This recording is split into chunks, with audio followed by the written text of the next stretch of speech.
Unyumaya Wawa Rone Shada Yawana Yawatinina Yehova Jirani Chasonyami Rosinu One Yambafo Elohinu Elohika Minyam Kopon Jehovah Sama Emmanuel One Yawa Tikenu Yankatabo Adonai Rati Sumina Ura Salami Yana Somejini Jehovah Rofeka Emantampino Mayarosa Jehovah Roi Ayafupa Unimu Jehovah Nisi Franka Nima Boti Utini Unyuma Sao Unsano Nyuma Yawawa Wafrau Radio Papa Abonzik Jirani Chasonyami Rosinu One Yan Maakye Elohinu Elohika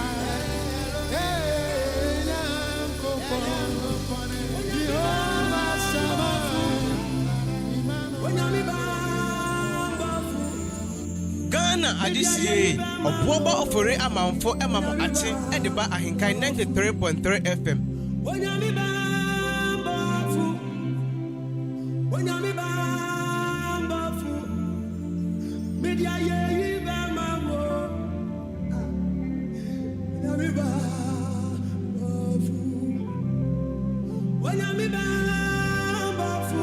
Ghana Adisiye Obuoba Ofori Amanfo Emamo Ate Ediba AHENKAN933FM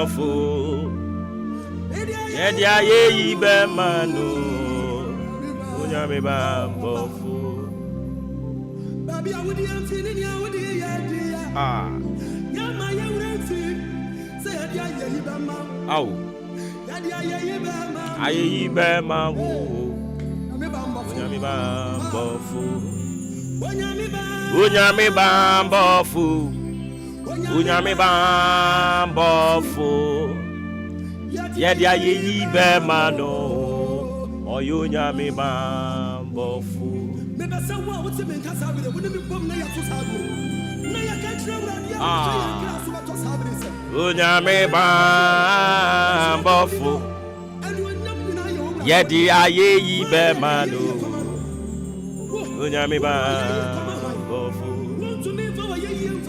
Oyo nyame ba bofu Oyo nyame ba bofu Nyame ba bofu Yedia ye be manu Oyo nyame ba bofu Nyame ba bofu Nyame ba bofu Yedia ye be manu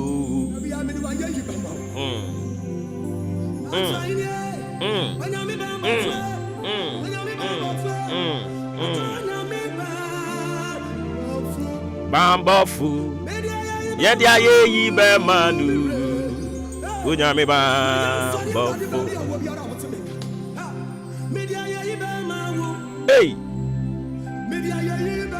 Yedia ye be manu Yedia ye be manu Bofu Yedia ye be manu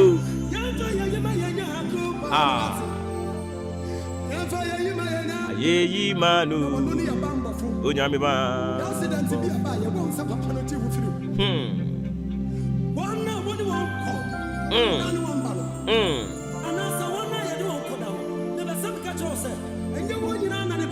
Sao Au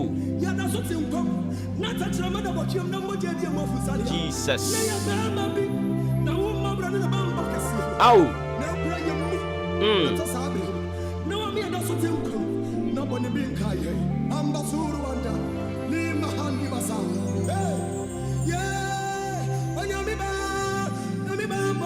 Oye nyami o. Yedi ye nyami na. Yedi aye yi be mano. Yedi aye yi ene enase ene be ma ye Nyankopon ti asefo no. Sanse ono oyo bambofo kese a yedi ye ho to ne so a ade nyina dibua yen na ewie yen yie. Eye se Nyankopon no ne enya ne mugidie ne yede ye ho to ne so a wahwe yen so e free afe no emfitiase baabi Awurade di abedrunie. Ebeneza no pa yi da wase. Anopa yi nia ye muade nyina e kan se yede ayeyie ebema wo nko a onkuto ene yede nase ede bema wodin. Awurade ye sha finase no eduru baabi na ni da so asa. Eduru baabi na yetu ani a ento bia nim. Eduru baabi no yade kese beji wiase bo so. Nanso Awurade wasem ne se na wode onimu die ewom sana wodi ewomu a wonim wo mo no na ye ka hu bi na me ka hu bi ani nti se me da so tiase techerema da bojem na moje di mi mu afuru sane a anopa yi ni me ka e de a kire wo Awurade ne se woni me bambofo ani nti ase dan ka wodin woni me bambofo ani nti na se enka wodin kronkron no Awurade woni adi ni yie woni adi ni yie woni adi ni yie nanka yenso yene hwan yen ya ne yensa ne yemfata senke yesika ne yesi ye fradefo a anka yen yemfre yembi yesi eye omo ma sirade omo abrabo asi ho se ne na no Paul e ka kire na chidifo se momfa mu nipadua nsi wo se afore a etuhwa emfa ma Awurade no senka eye saafo no ne ye frɛ wo mo a menyi ninsenka no pai ye benyane ya kasaafo ne ho sanse ye de bonimu ne ye wo yen bonimu ene ye da so tia ye bobra bonimu ne ye kasa bonimu ne ye kɔ ne ye ba nanso anida so ne anigesam ne se Kristo Yesu Kristo wabasa siso wababewu na ni wo no achie no eno na ama yen ahotoso eno na ama adom na dɔso anopai yen yanka na yensem fatabie yede nanka yenka ho ani nti na no onyumtuni no nyum oto ye ne se na yede ye gina puru na chi ena Kristo frɛ yen oboye di frɛ yen sa me babra bra na me ma ogye bra na me ma akwa hosan bra na me ma nkwa tenten aropai se Awurade wabɔ yen so yedin na wafrɛ yen ya yeni anto anyama bi ehye yempaase yeni subiriku bi hye baabi yeni obi biara ye betimi akasa ono de waye bi sanse eye wo na oyye yen achiginafo a otono anadwo na Awurade wadi asim na waba be yi afirim otono anopa Awurade uyi yen firim twitwaje yen otono awia nso a Awurade wo gye yen anopa yi. With a humble heart, we have come before you with our appreciation. Our heart is filled with appreciation. Yakoma ashema ni nyina e kire ni so e de a kire wo Kristo Yesu anopai o ma yesi yeda wase ye ma udin no eso kɔ soro e de kire wiase nyina se e ye sa din we yi e na se wodwane no wode won ho beto so a obetimi anya gidie ni ahotoso e woda nkwa ho endra na yedi nkomo yesi enkwa ne de obetumi anya na enkwa aminu mienu yekura mu sisi a Awurade de akyeye no enye da enkwa eno nso so wo ho. We will talk about it not today, but anopai a wode enkwa mprempre akyeye awase ye kire ni so de kire no no David say ma mi mu ade nyina enche Kristo Yesu ni din kronkron no animonyam Anopa yeda wasi ura. Wa ma ho kwan ma obonefo ni susie ni na gine tu amamu a. Ye ne abusua santen, ye ne man, ye ne kuro animu nipa nyina se urade asedan kan udin. Ayeye nka udin kronkron no. Sanse se ye tiase na eno nkyere se ya brabo na etu hwentia. Ayadom. And that grace, I don't joke with it. It is grace that has given us the green light to live today. Therefore, we are so grateful to God Almighty. I don't pay a radio that was say. I don't pay patrol minka.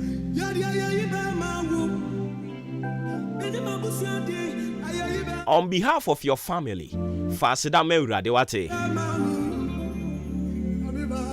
And yes, so simple, so be kodana the action. No, sorry. You wouldn't say normal. Oh, my kodama, sorry. It is never normal. A grace. And only adum. A radiadum. A radiadum. Madam said, what's me anya one na? So what's me anya one day na walk to one to Quanosun to Quana shall see and run out as what the idea betching. I'm Pai Radiama, the channel. So what's me anya one day, and I was sorry. Nasa was so over to one to Quanosu, the American channel say, I do me now, mouse, I quino. A Jumano no pay one sorry, I walk and I do move. Oh, sorry, I'm Pia Crumpo, one will be a Miricami pentamino. Ayadum, Massam Busan and Anka Adian Swan, Chewa, and Canteminus and Kaupako Hifa. I don't pay me a faster than my tears if we uncle Pono. May nana say, I can't know Fuanica Crabby, na a fee 2022, Yadina de baby, yeah, and in Tiano pay.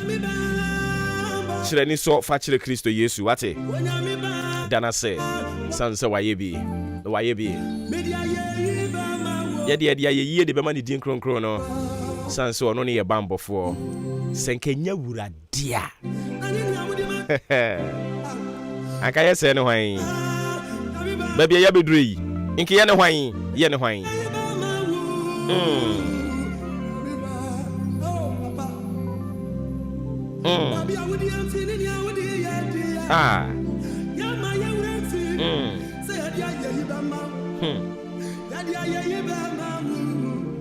Ghana adisiye Obuoba Ofori Amanfo emamo atin ediba AHENKAN933FM.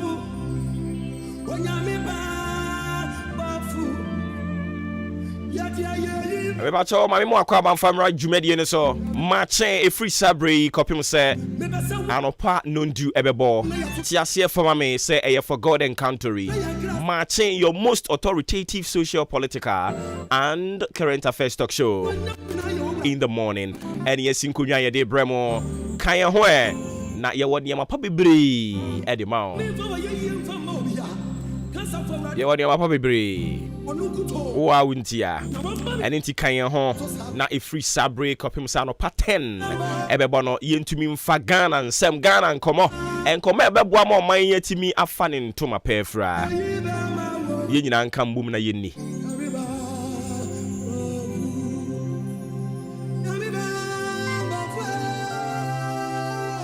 Unyami bambofu.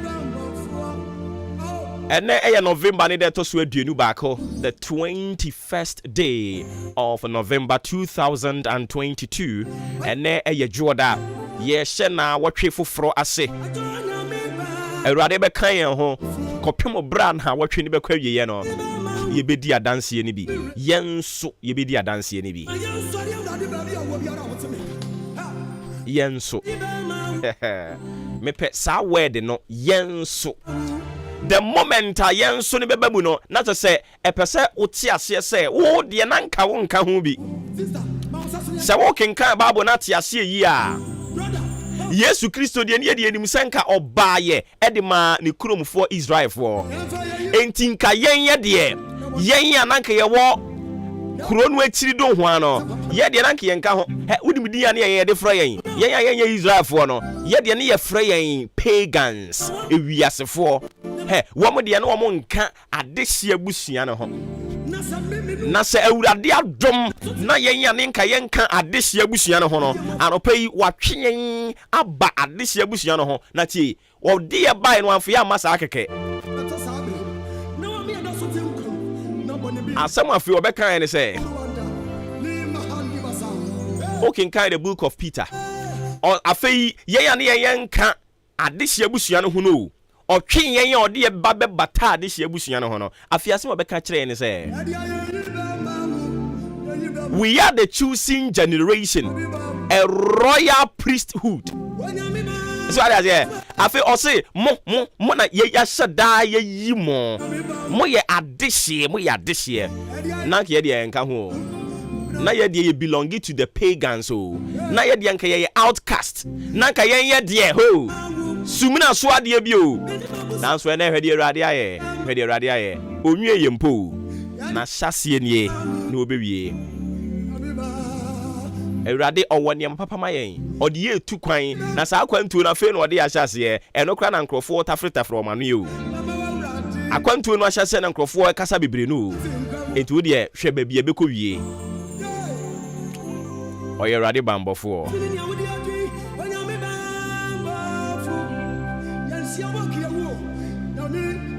Ghana Adisie Obuoba Ofori Amanfo Emamo Ate Ediba Ahinkai 93.3 FM.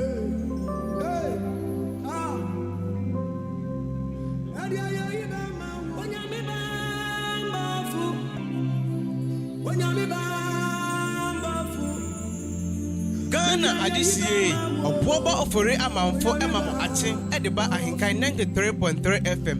We watch our info view more brand something be akwere dem ni nyina mfama oni se ne ndra weda ne ye no aha anopa yin so se men kan che se sa pepepe ne be ye eyade a ene no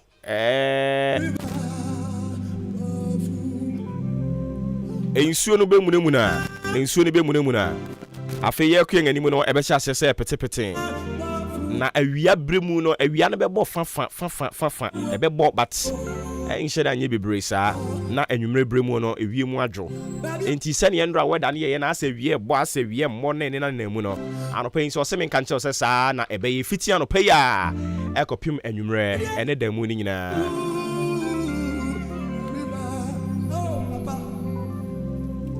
baby awudi amfini ni awudi ya dia nyama ya urenfi sɛ ya dia ye yibama ya dia ye yibama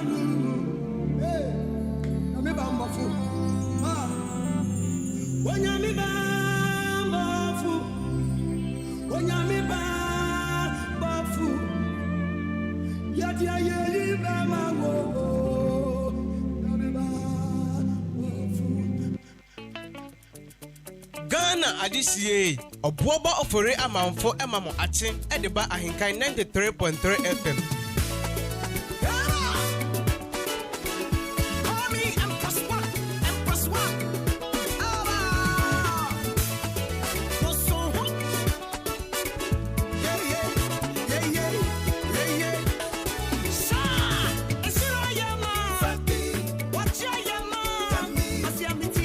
I don't see a better simna fee. As somewhere the nam and nano pay near Obofo Croncron de Bayano. Yapa Huntoma, now a china, now for your bread de muncomo. Abofo and nano pay. One more bayano. Omudi biaba. Na as some way omo de bar and nanu ukuadano. Last week Wednesday, and on this same we buy and I say chroto na a free 21st and a copy 25th. My name is Mabeka Huasem and I'm Semate. I didn't see a trato or I don't pay now what she Yanko somewhere dinam. Ah, you be the moon come on and say it will definitely be your turn. It will definitely be your turn. Sanya tiebia. Onso obrebeso. Sanya tiebia. Adia no ebe dania. Na ebe dania behwe wo so. Obrebeso. Minim ebia sabre yi I'm talking about it will definitely be your turn. Also, so to one will be as an unimumfia medi. Now, Okachem said it will be my turn. Age is just number. Yenyakopona, yes, someone no. He does not work with age. Senkanyakopon the emfie and a yajuma. What is say we any way, so we any way, so we tia way a year. Many Sanka yet. Senkanyakopon the emfie and a juma. Anka David. Anka Wamayo Henkesia. Senkanyakopon the emfie and a yena juma. Anka Yesu Christo Crank one fan and yena juma. Bible me says Yesu Christo at the age of 12. And our shall say walking Yankupon Sempano. And into God does not deal with age. Or the Mrene Yene Juma. Into it could be, sir, Usapa, but now woman also. But I don't pray the person make catch will be OTM and say, Sir, all the answer, Yenis will be idea, so keep clapping for them. Until say it will be your turn. Don't stop clapping for people. Don't stop celebrating with people. So what the answer, yeah. Messinya GDA, it will definitely be your turn. And already is a must. But near me person me twa adwen koso no pay ni say. Se wo bransu ye, na se yankrofu bi bre na aso a, eya koso abo wo nsem ma wo mo. Eya koso a no mo enjuon ani. Eya koso a no mo nawurade ase wate. Na it will definitely be your turn. I don't pay my mama. This antecedent na yem fancy. Then Yankopon ya domo yem na meto aso watch na. Me say, send ye tie bia won so brebeso. Send ye tie bia wo brebeso. Edinti ya na wanya ahotoso, na wanya gidie wo Kristo Yesu mu wate.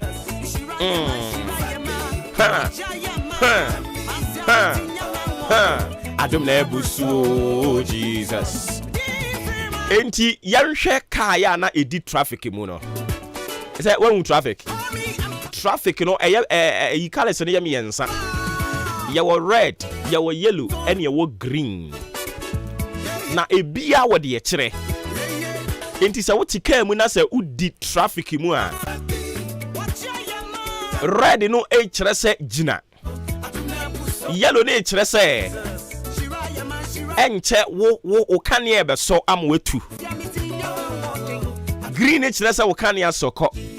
Na se wo hwe car sa ya na edi traffic mu a okokura kase mu no a ba bi ti se takradi sei no omo ho no traffic no etumi bodem entumi mu se car ni bi nam na traffic na so sa no a bo na we e de aso no we yi afa ho ni we die yi afa ho e ti se Ablekuma Farmok Junction ho ni sei no traffic no timi bodem a na we aso ni we aso emfa woni se ne cars de be bodom pim bebre eye den ya obia green etimi so e maneko aropay it will definitely be your turn. It is will be the na so na what we the American tell when say celebrate with that fellow ebia na obia ware braso he say or the invitation ne brewa eya wom so why busy there but nyabotre ne say bre na kobi wati ukon so amenkotena ho enkotrocho ukwa amenkotena ho no mo enkobubu anichie ukwa amenkotena ho no mo enko kan nsem a ensem fata but ukwa na ukotena ho no mo a eya amawani nyima ne ne braso no wati he yesi yi sika ya aboa no onyi bi yesi ebo ya nsem aboa na bobi nia ukotena ware na se yesi ye bia no ye na unwie na ware ne nyefe na it will definitely be your turn.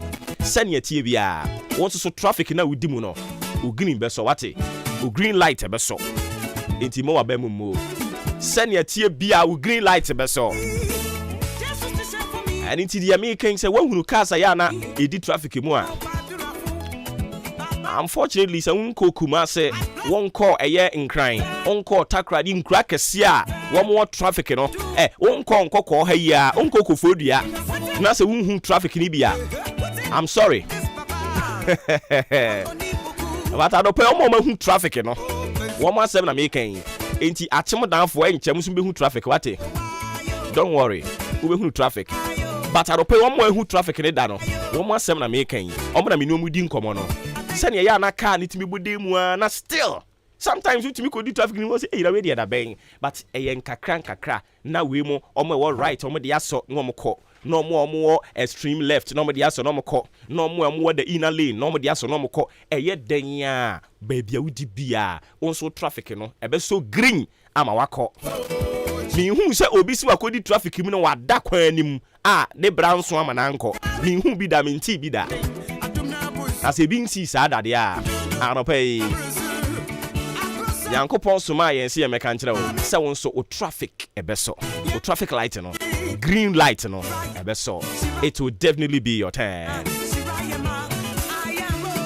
And for now, learn to celebrate with people whose time is due. And they are so brave so. Eradin kan ho. Na dem no so fama. Yen kasa bebre. What we say ye ba Monday no. Na ye be da asem na di kire wa. E ya yen kasa bebre. Enti ene ye de besi ha. But fa she witrim say Obuoba say e ye denya. Mabrabo traffic green light no ebeso. E ye denya ebeso. Me na car kwan ni mu. Me car no enka car kwan ni mu. Ebeso green ama me so makobi. Eradin kan ho na dum no so mfa mayen e wo Yesu Kristo din mu. Me pa che wo fra me Obuoba Ofori Amanfo. Yes also near the sports atwa so mu wi aye be sana baby mu. This is the moment you've waited for. Ladies and gentlemen, it's sports time.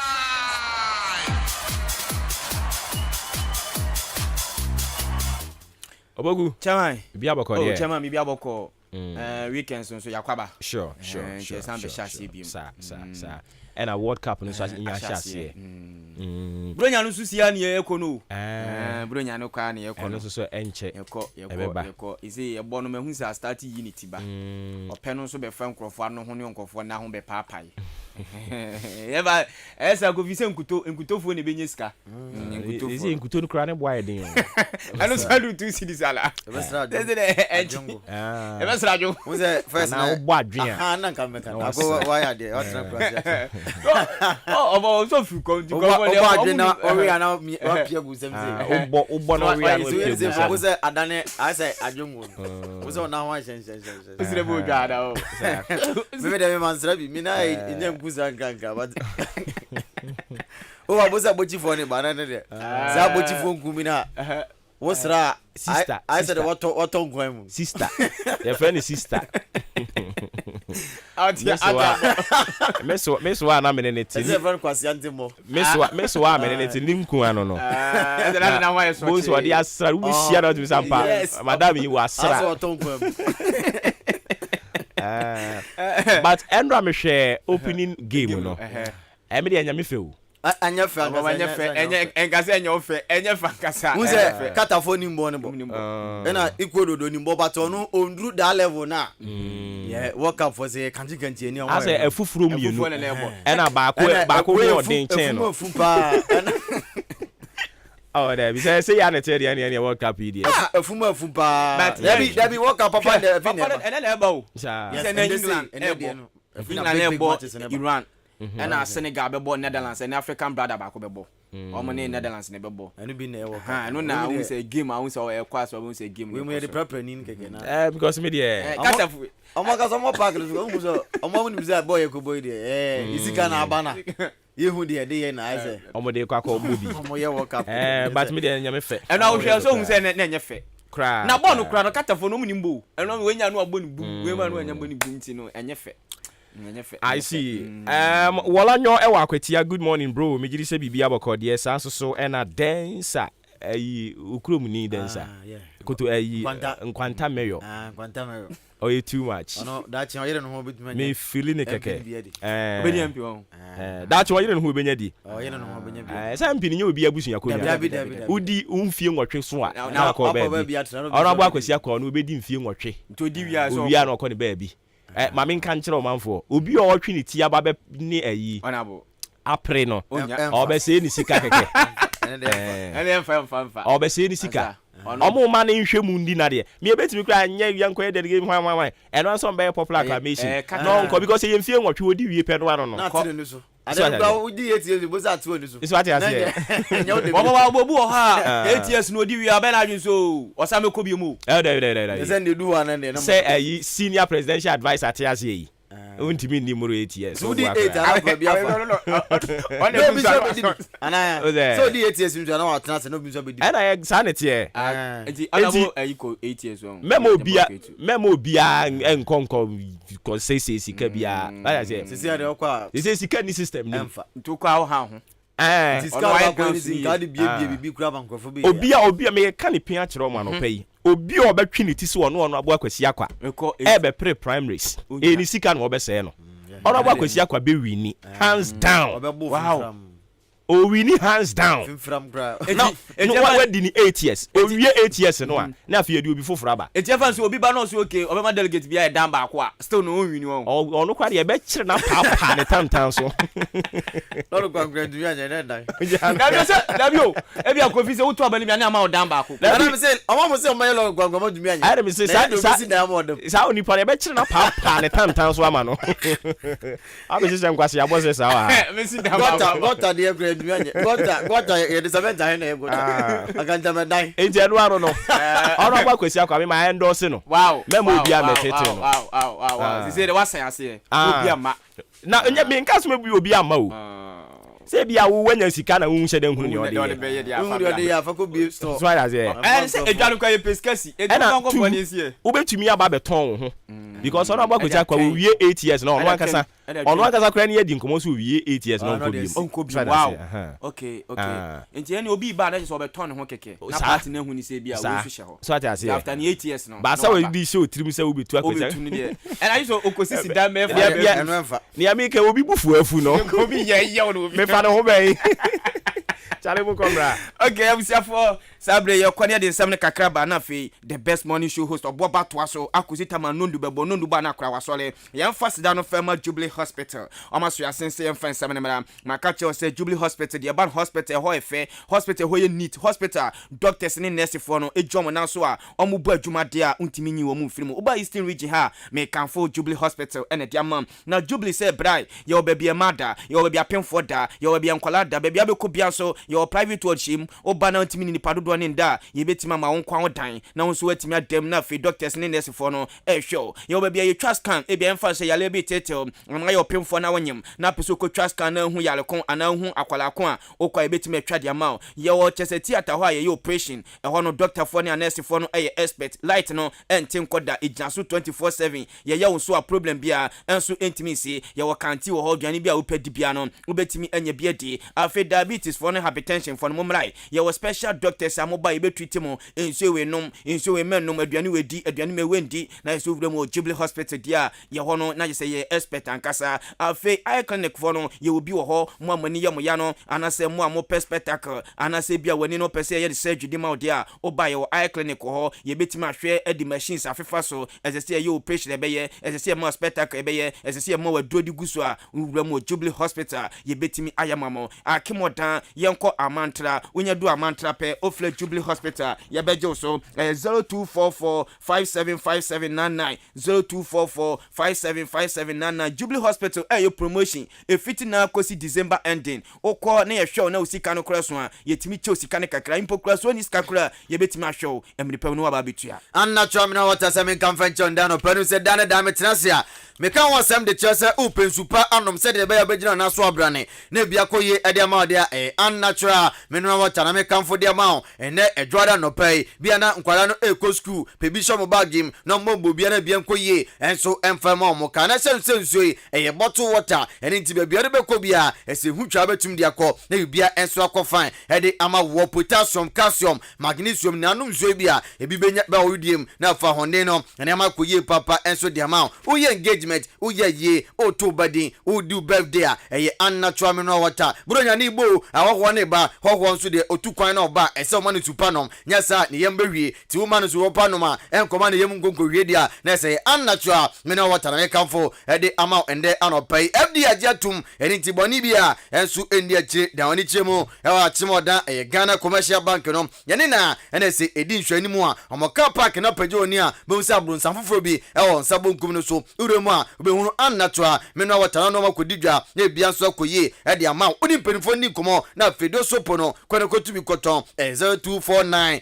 680-213 0249 680-213 0500 231 091 ofe unnatural mineral water one maju sunu wadi nkomo na bia koye e de ama afe yan hyase free mundie FIFA World Cup etodwa e wakata bonte so enra e na open ceremony no enso etimi hyase na hwe mpanifo akukudam ekopiase a na nya samketwa kata mayo papa e fan Prince Mohammed bin Ahmad ono so etimi wuramu afe Gianni Infantino enso etimi koye Patrick Mosepe CAF president ono so etimi koye mpanifo akukudam o hwe mpanifo ekoya na jesenya samketwa na open ceremony no enso eyefe eyakono na Ghana ni abrante efe no Masadi sai wono ene de trophy no enso etimi ebesi ho se okachire wiase 32 countries no se trophy wey ena mo be pre ho na obetimi age no na wonso wetimi agenti Masadi sai enra wono no de trophy no enso etimi ebaye na me no ka se big game no etimi koso 4 pm papa efe Daniel Osatu ono na referee ofi Italy enso etimi baye o hwe etimi efe no Qatar ene Ecuador enso etimi baye na yedi game ne hyehyɛ so no abrante fan ina Valencia ugura mu Fenerbahce ho enosia kan ne ma Ecuador ono ene ball first goal esa ball second goal enti onham no bi busa say player ben eno ball first goal ewo afie FIFA World Cup 2022 na abrante fan ina Valencia osia kan edema Ecuador no ono ene ball first goal na game no so ekoso no me no ka say yellow cards etimi koye no 6 yellow cards ene etimi koye na 6 yellow cards no ugura mu man kata etimi bako sa enan ena fa Ecuador enso timi jimie no na ohwe player ono so agi yellow card ewo agokense no eya abrante no oye goalkeeper edema Ecuador on the 16th minute ena abrante no enso etimi gi yellow card no ye fra abrante fa no eje se Abdullahi Tete Sheep wono ena etimi gi yellow card no eti unham no bi busa se player ben ena etimi gi yellow card ewa afie FIFA World Cup na eye katafo goalkeeper no wono ena etimi gi yellow card enna minene games no eto aso ebo awia 1 pm England tonsa edefe Iran no me ayan tam so afi 4 pm no African brother Senegal ebetonsa edefe Netherlands na afi 7 pm no USA atonsa edefe Wales we FIFA World Cup etodwa ne di musam no ye di amamo World Cup mun komana ye de mande anopa enkonko pemu na afi ndi nkomaka enso emfuma brante fan Karim Benzema so num sa betodwa sa brante nyada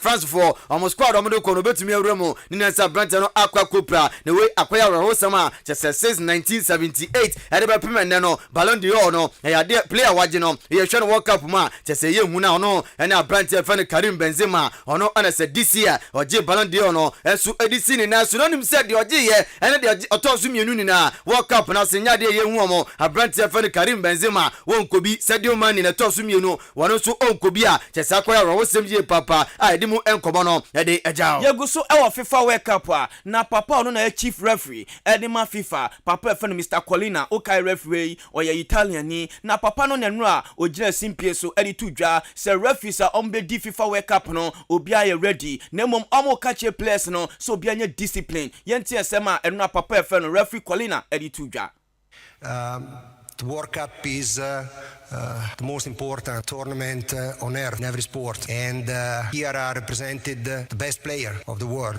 It would be a shame if some of these players wouldn't be able to play due to an injury caused by an opponent. So the first message we want to pass through, and the main recommendation we gave our referees is to protect the player's safety. So I repeat, whenever there would be something that may endanger the safety of an opponent, players and coaches should expect eti papa ye fano Mr. Colina chief referee edema FIFA owie no sadi tudwa watesa countries ni bi complaining se omoma ma enium games owura mu Iran Saudi Arabia also o ka kire omo se country bia obebia no ma so betimi adi referees ni bi ma yeye enti eno so enche emu anase emu mra bia so eno so yenti se ma papa fano Mr. Colina kafa ma referees no ho restrictions be placed on which games the 6 female officials can officiate in on cultural or religious grounds? Are they free, for example, to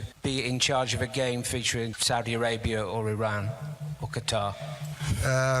In previous interview I gave about the selection of the 6 women match officials, I said that since the the day we have announced the list of the referees for the World Cup, I always say that, of course, it's something new. Of course, it's something that attracts the attention, the interest, as well as everything new. But for us, they are referees. For us, they are match officials. And this is the enti papa fell Mr. Colina on a chief referee edema FIFA no din semia to dwa wose or catch countries na mo ba no say man no so betimi the referees no enti Iran any Saudi Arabia for any other countries na mo dem pese ma bedi mo emu games no or say no say man be dia emu mra bia so yanto so fan sabno amfama ekopie mo ewo equal no ni nkumaka enso fama se num se enra da match no eto fam no abrante efen ina Valencia ena se onya 2 goals no enso edema Ecuador eno akwakwabo abrante no ema se kopie mo FIFA World Cup wa bo atena no makumaku enum ena na mane man ya fan Ecuador 2014 okwa abrante no ejan na so etonta no miensa edema Ecuador enrada abrante no enyamienu enso ede peso a na sa pepe enso enetie na kopima 2014 host nation no na Brazil game no eko fem no na sa abrante fe Neymar enya brace against Croatia ukopima se 2018 ade a oman fan Russia ani afi Saudi Arabia and say ebo open game no ekwawie no na abrante fan Dennis Ayeshersef no so Abu Brace edema oman fan Russia and rather abrante fan in Valencia and so Abu Brace edema Ecuador yedimo enkomo no edi ajana Senegal coach papa fan Aliou Cisse waden sem kakra dia tudwa wase abrante fan Musa Ndaya esama tonsa dia fe no embra besem na fe abrante a ye fan Sadio Mane etumi enkobia ene nkoma eba dimu nsam no edi ajaw yagusu awo African brother ne etia befie yenwura mu awo Senegal unsen ne omni Netherlands ene bona Senegal bakosem no FIFA World Cup no amakone 3 times the first time omokoye no 2002 enkrofo no etimi duru quarter finals na Aliou Cisse na then times no oye player ene oye coach eno na ye ne abrante fan just Sani Diai edi komo na abrante fan Sani Diai o se e be ya rehosem se no omo bom first game na abrante fan Sadio Mane enso enka team no o se e be disaster e be affect team no yentie se ma Senegal player abrante fan Sani Diai edi tudwa. I mean, every nation here would miss a player like Sadio Mane, but still I think in spirit he's still with us, you know, and we are going to do our best for him, for us, for the whole country and for Africa to make us proud. De toute manière, on doit être prêt à toute éventualité. C'est vrai que l'absence de Sadio, c'est vrai que ça va nous faire énormément de mal.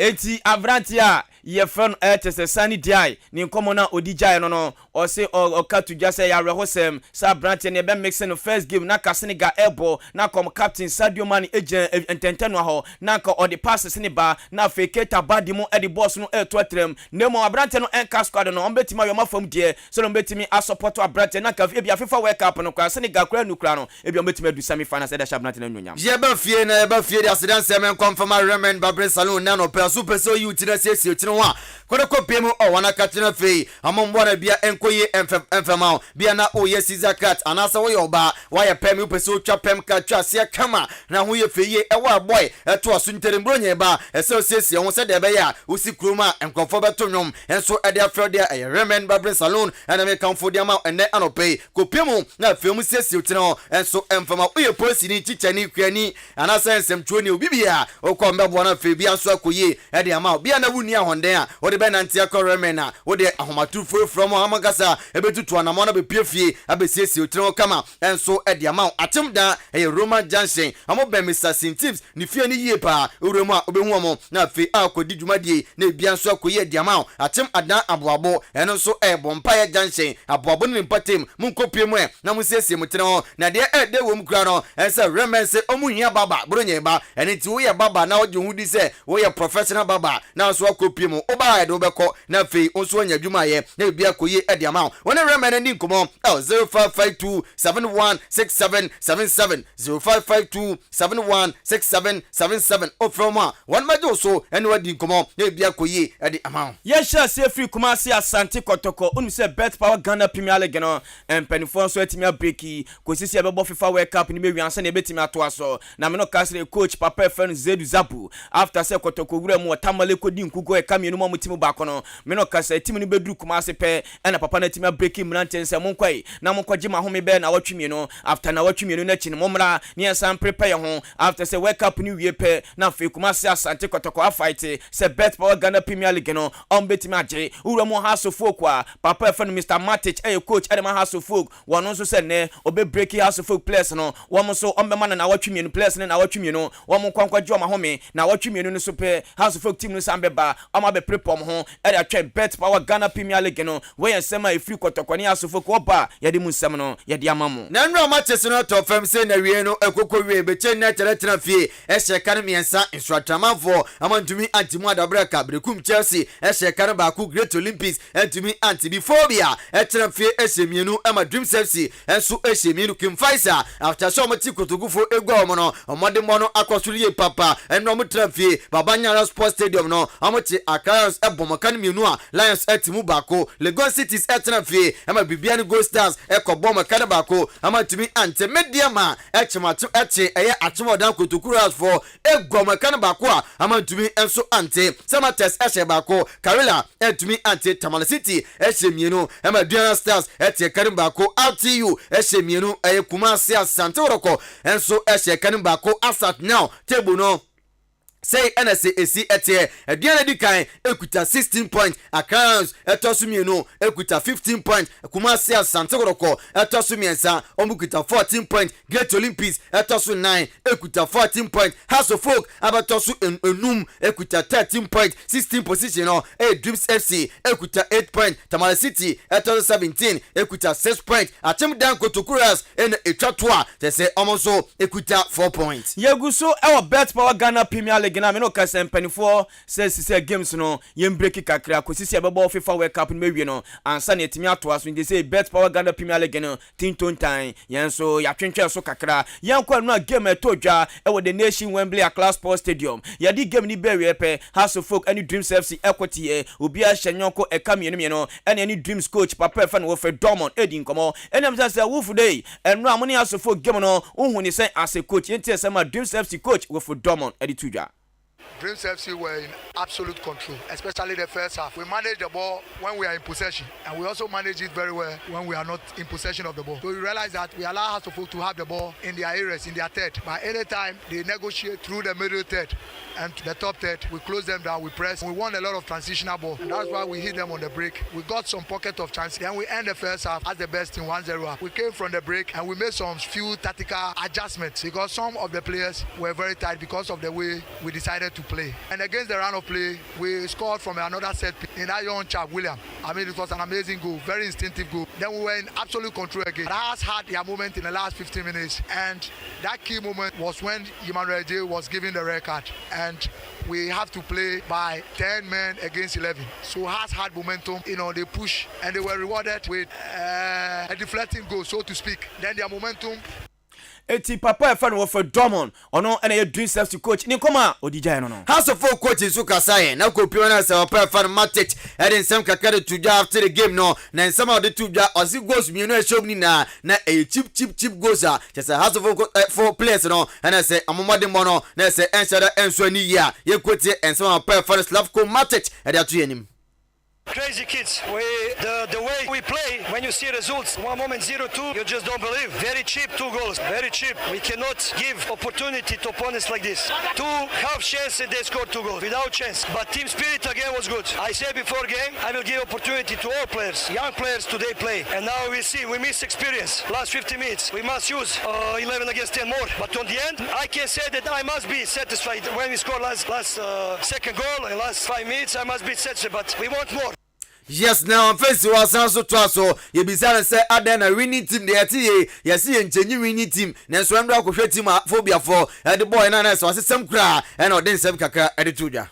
No, we must change. 7 in 8 days, 3 games. My players still not physically for 90 minutes. They need reparation longer. Also, I want to see other players. First half, I tell you, how we play and result. Second also, it was totally different what I expect with result. But on the end, we score goals. I think show spirit. My players, good attitude, winning mentality. We didn't start to attack. We attack all games. When you look without result, when you look the games were good. We need points. We want to win every game. we a coach as a phobia for coach Fanny Slavko Matic no and our coach in some kakras and brother or the two. The Blasters of Ghana Nyamiaduma Yawada 4 p.m. Yani Portugal and Edesha so Neno Remo 20 grounds so an FA papa okay the Blasters of Ghana 26 man squad na Omani coach Otuado Chris Wooten Masa Didi Draman and George Watten Okoria and FA papa na goalkeepers Miensano Omnum goalkeepers trainer Papa Fan na just Richard Olele Kingston Okohwe we Toma we na we are dash no achibo no fleke na we nsu jibo mo se kudu sunya bo no pass dem afie bane na FA papa no omni training ni ba we pe and I'm not castle 26 man squad in Asia ye and I'm saying masa ye mo jama kakra ye mfenye warm up mfenche Portugal ye kotie no the Blasters of Ghana jama mo kagum e wo kata bonten so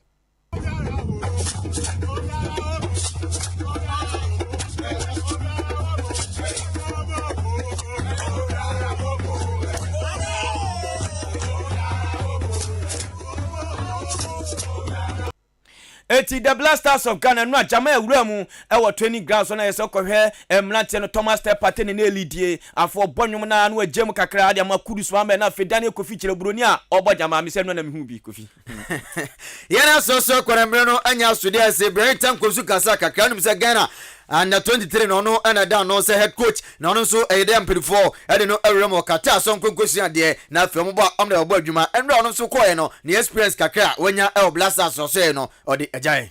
The training today, I mean, it's normal like the last training. The boys are very, very sharp.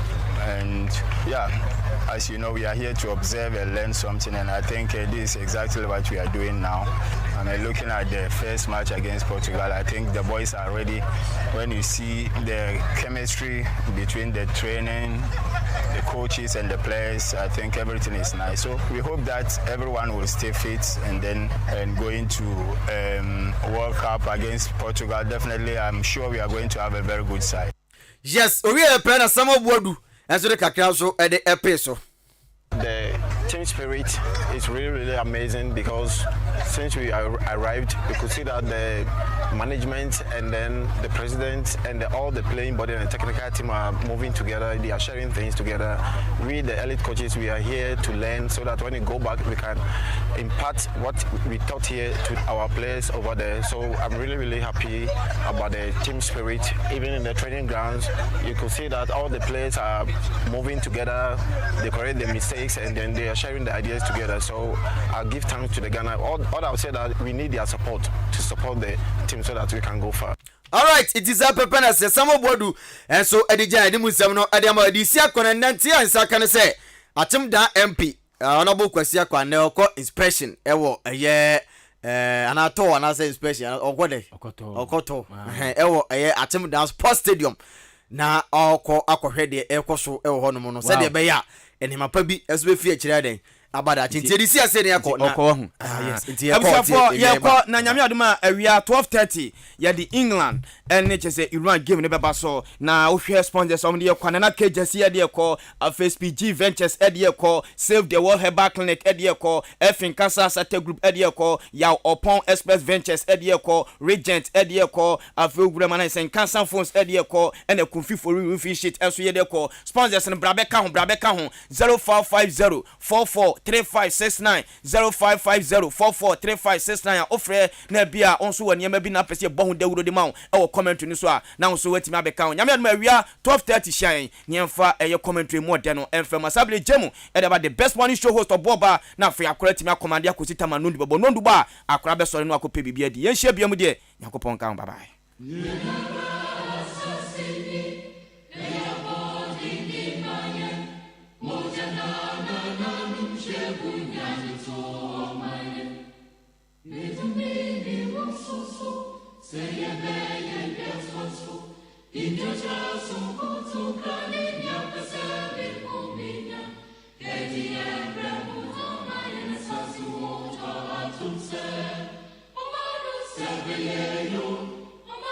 Sorry.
Adisie, Obuoba Ofori Amanfo Emamo Ate, Ediba Ahenkan 93.3 FM.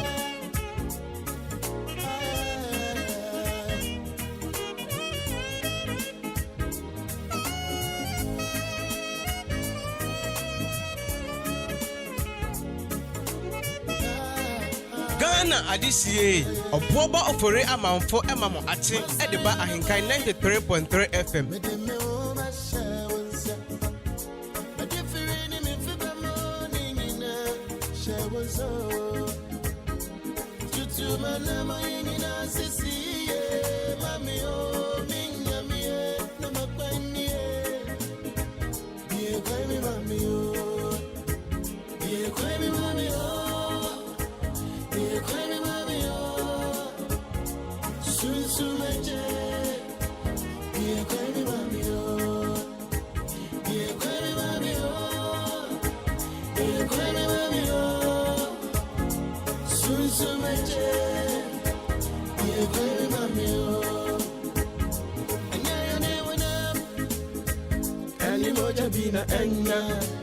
Yeah, the Asinabe called your mother sports team.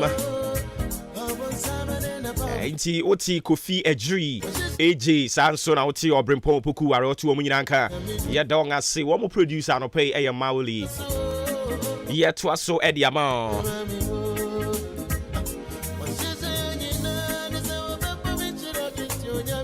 Some 35 minutes after 7. Marchini Jumedieno Edin. Kopim say anopa 10. Ebebo yen sorry so. For God and country. Oframi Obuoba Ofori Amanfo. On behalf of the team.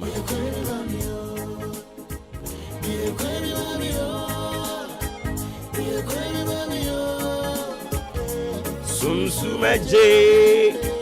Be a crabby mommy you. Na Eastern Region NDC.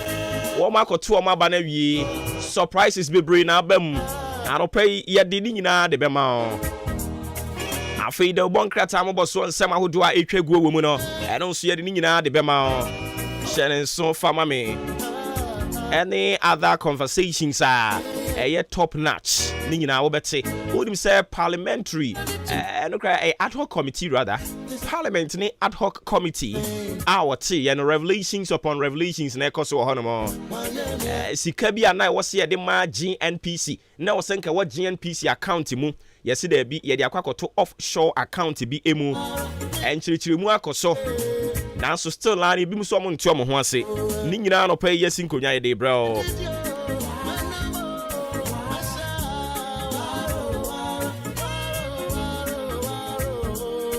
Yamia Ochesu Yamia Ofrawo Emmanuel Ej Desmond Also, good morning, people of Ghana, watching you live from United Arab Emirates, UAE. Yeah, that's me, bro. Keep it up. Yeah, that's it. Hernandez Fidel Hayford. And so Eddie B the frequency mintim Eddie Aba. Yeba can kind of amount. Gladys and Pa being say Adom Arakwa. Good morning, Team Maakye. Yeah, that's brave. Bright Champon. Paya no. I say good morning, boss. God bless you. And Chiankoma AHENKAN933FM for you na. Bright and so the other buy no Paya no. AHENKAN for that Dixon no.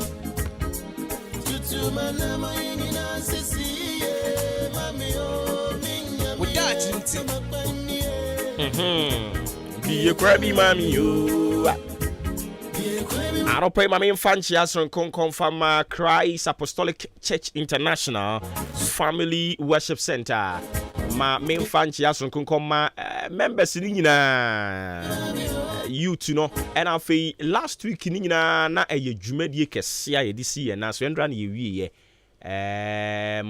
Yanko Ponshiro BBI, your tone suffering now by so.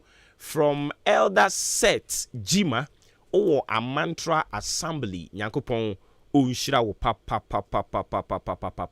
sanso so ena Elder Ebenezer Sian onso so o Akim State Assembly o ye presiding wo ho Nyankopon unshira wo if you want more na ye call Miami nua be ma Michael Tete CEO Pizza House onso so anopa yi Nyankopon onka ho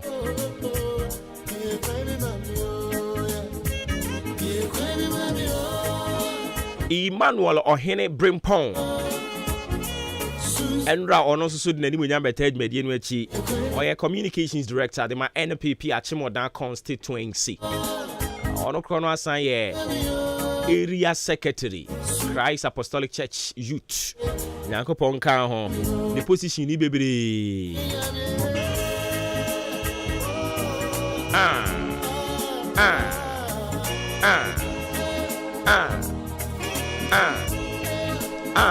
Afe territorial organizer, youth organizer. Or say yemframe electric. Or say then yemframe mechanical engineer. No. A electrical, auto electrical engineer. And I'm saying, voila, what kind of crash?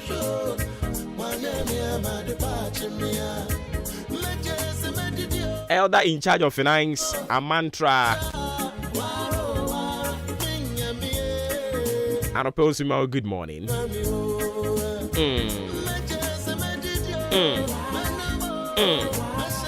Assam.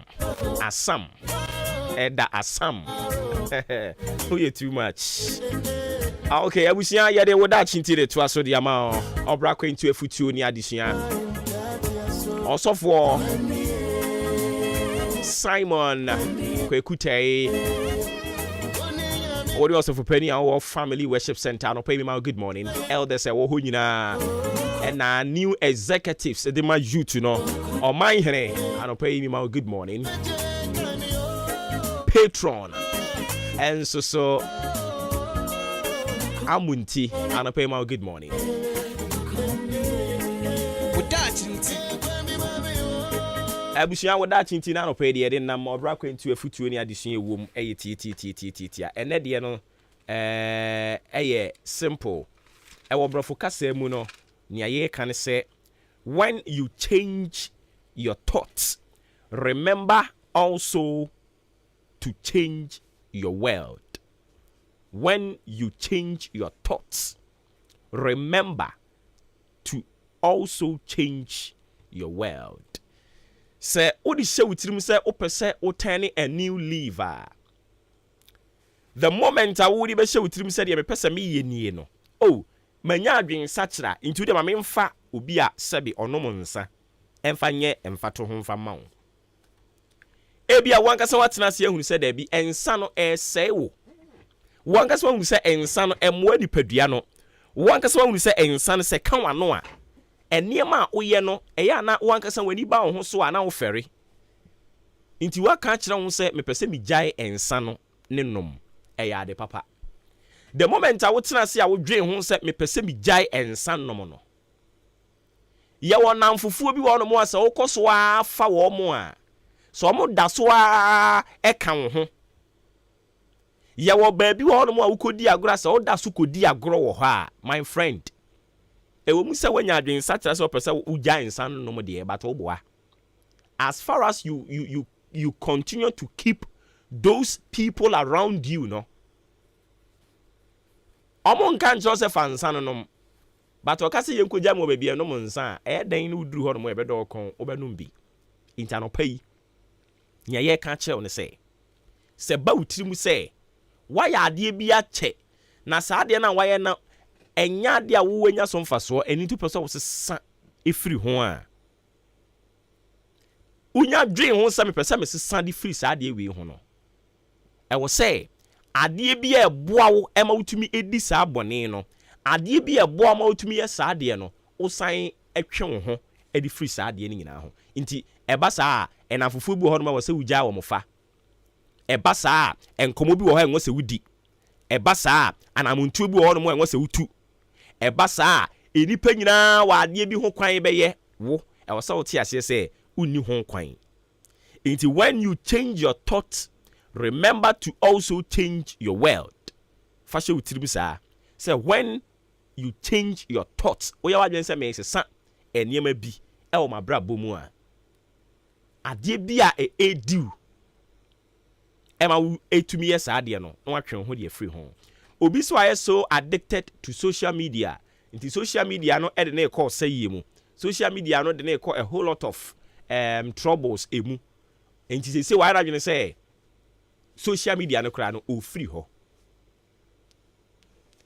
Enti di oka tell me say we delete ne social media account ni na de free ni phone so.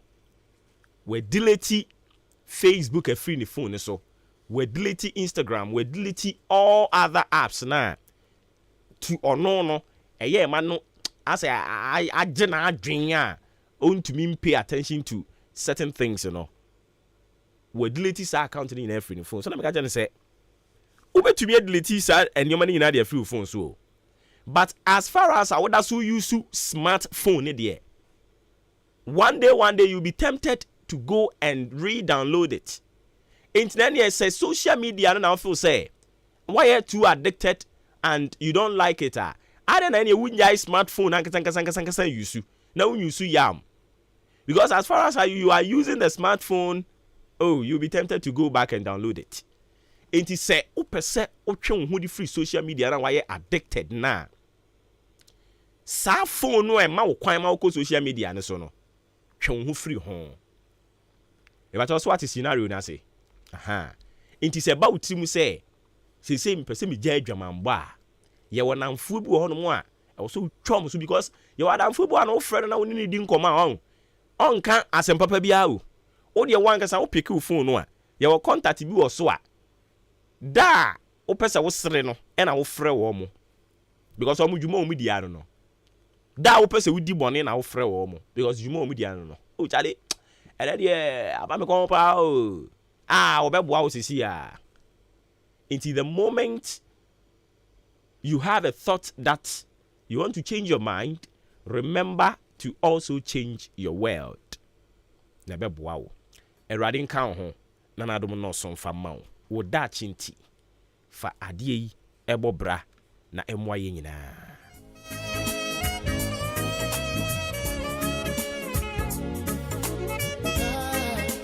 Ahwe nsɛm na afei mfa de bonkrata mbo so ne mfa ntoa so mfa ma o. Na NDC fo abato no surprises ni hu aropa yi yada so drivers ne so Christmas approach and intie because so tutu yan ho for or say avoid stopping on lonely roads. Avoid stopping on lonely roads. Say e kwan no o kwa uduru ba bi a unhia nipa akwai say ye call northern region, you know. Say mo wakọ northern region da. E kwan ni bi wono mo utumi kwa be say ebu a 30 minutes na unhia aka bi ada. Northern region akwan no wa na yi kwan no so ho no. Wo de call Jirapa. Ubetumi akwa be 30 minutes unhia aka bi a. A lonely roads. Edinti eya okwa me nyina kakabia no agina ekoba saa na se abonefo na mkwan ne so ometimi abeto ahye so adu bone eninti anopa yi afutu ede nam ne se avoid stopping on lonely roads utwika no a se ne be ya obonefo bi ameto ahye so kwan mu amedu bone erade nka ho na adam no so mfa ma de bon krata bobo so ne de to aso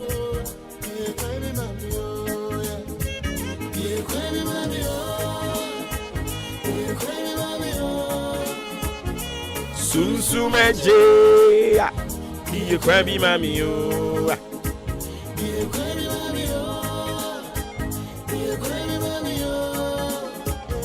Sunsumeje,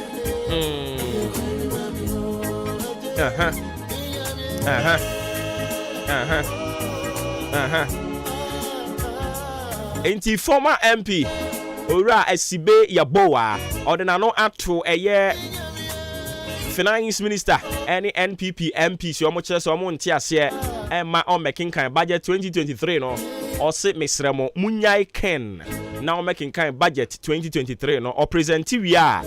I feel the Akabia movie to me a year, and Yura Mac Esibe Yaboa, and I all appeal to a year majority MPs.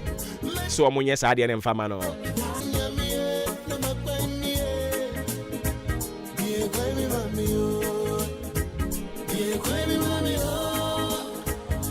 Atlanta nso ahyase Endra ne hyase me de Endra me MD kan hwe me de nyame fe energy minister na odi atudwa kire se Africa nyina etai COP27 no omuta chiri pa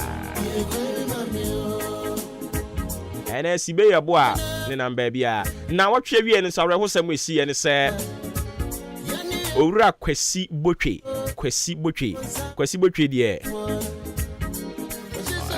Professor Kwesi Botwe or a statesman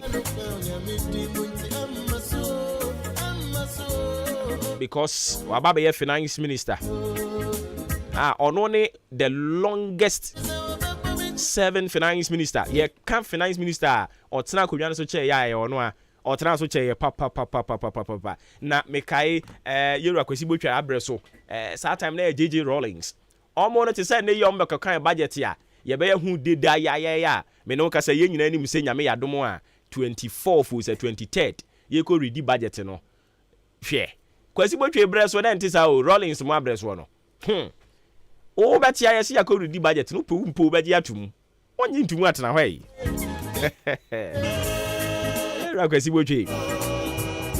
era Kwesi Botwe PV Obing and JJ Rawlings hey sabre no na omo ye too powerful in this country but ni nyina ekosi sen iwi ase sa na tie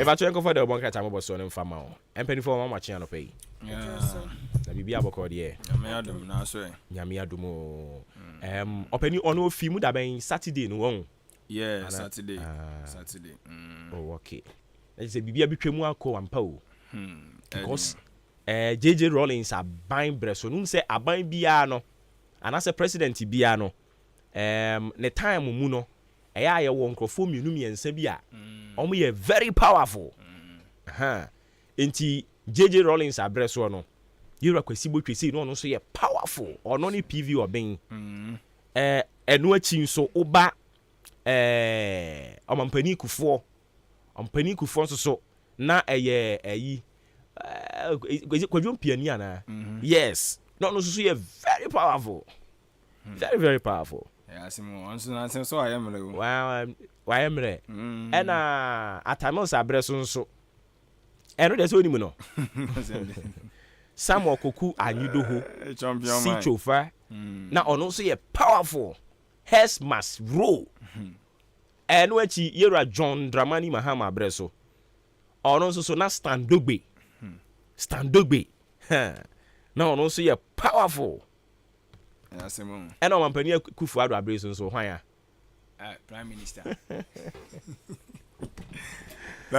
efiani mu na oni mu no ana minister lawyer enyime mozin betima abo ni lawyer na ono oni position nti na o say chairman sabusu bisasa ni position ni sen edio majority leader kura ni position o de wo aban nim oni position oni bi ade koka no social media on ahead of social media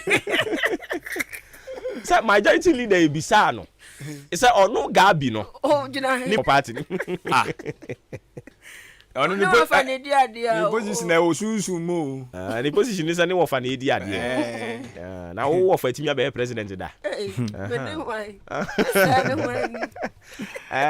enti na majority leader person wo hunu ewo eye party ni mo so akokulu no so we too powerful sir akoku okono chairman me yankan ko enti the next government ebeba no say ye hwe onipo be powerful champiata ye hwe be powerful but powerful ni nyina echi no we dey ade beja ho ene Koku Anyido ho wayira mu no otagaza o ebere su bia na etenenka sa na tie o we wi ase no no ni sia on seda hu ni gina bia o ebere ni nkaso o nti se onsa so mu a na udia no ahwe ni yie because ebere ye ni nkaso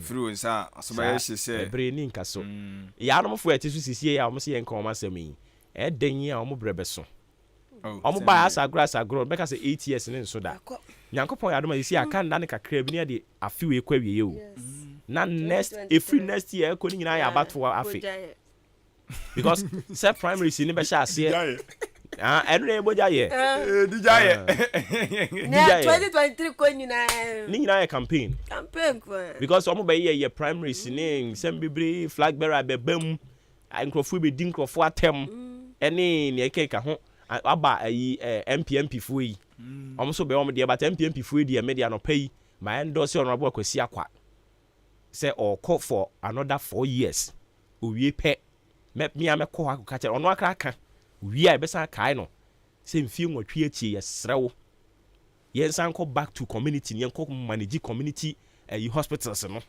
so that's here na bɛma bɛyɛ bi ameye ni nyina hwɛ na aga sɛ kunya no yɛ listen politics politics ade bu onim o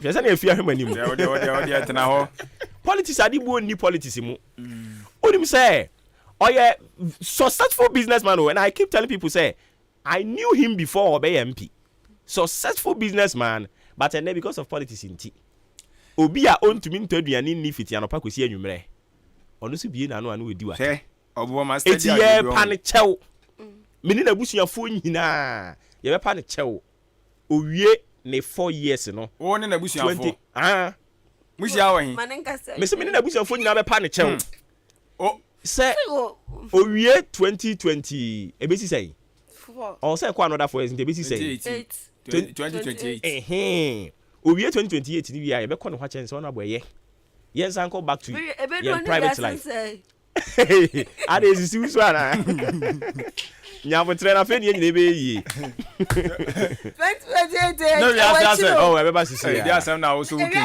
ganto ba say ganto man pre hu say wi asisi ye pacho da ha hu say ni sisi ase ana ye de ekọ odi wi ana fe yakọ no akọpa ne Chelsea esre no na fe yanko yensanko back to your private life no any other manifest sisi ye o dabi sisi ya no odi si ya ne ma papa wo ye ni nyina no yanhu na 8 years na wa ya yes 8 years na bebre no aso aba me yahunu se no so na wo se wo to aso no dabi se di onim to no dabi atemdidie ne ye ani manifest ya dabi ado se obi di na oya ni PR na me nya ni PR ba be abusu ni ado obi yamo mo na mama ti se obi yamo ye ti asum chan ana ta ti sisi wa so dabi atem ni dia dia ka ho dabi utimi nyi free but ya na ye ya say yes I understand say politics is sanity but ya na ye ya say obu ho no mo a uja ne se maja wo bobra fitiano pakosi anumre so na koto mama yes na okoto ye nya duane nje no koto ye dia make ya obanya adwuma na dia mom na make say ya adwuma no asibone you have every right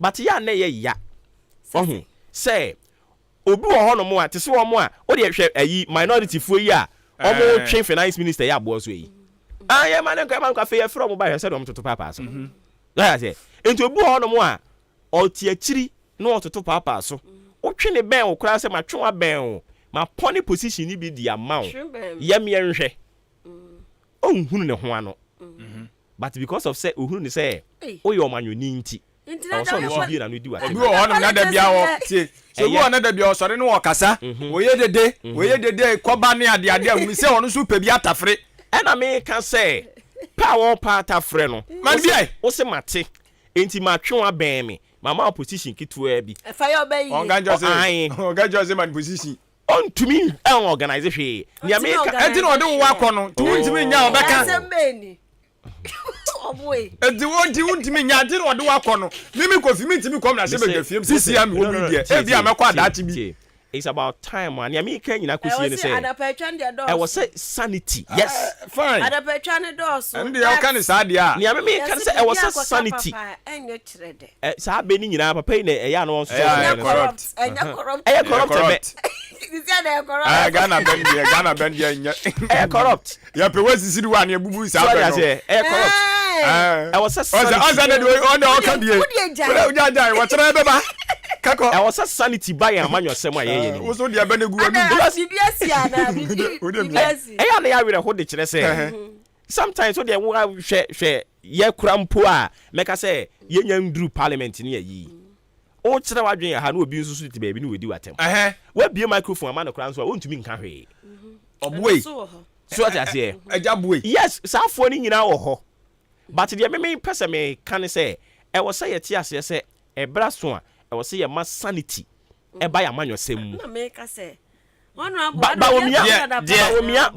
bawomia shase ayama na yeye. Nti me ye. First politics na eye word banter to say ya ye fact. Na wanna guys will be incompetent no. And I make first I wanna kind. Ni American say. It's what I say. Ni American say. Minim say wa follow Ghana politics acha. Ghana politics a free 2000. Banwa a shase proper 2008. Utie politics. Say na radio so ni omu dia da pa naked insult o. Omu dia da pa na eba ya ba be dru even 2016. Yetimi pa de openi na radio so. Ye did that time. Yetimi kan so ku na yire. Akodun so dan ho. Wan ti bi wa Ghana ha. Yeti bebere. But na adane. Ene ye kwan sei. Mo so mo fa mo kwan me kire. Mo me kire social intervention. Mo fa we mra, mo fa. That is how the politics is supposed to be. Yes. Omo say society no ye need that ye hu say di atem no emwa won omo na ehunu. Di atem de omo di papa. Politicians for na kire ye kwan ye fa so di atem. Omo politicians. Omo na kai won da pa. Ama yesu ehunu bi na yesu ti yesu ka. Omo na paint omo black. Ada na paint omo black. Ada pa twa de ye. Enya echa ne mo ye nsoso.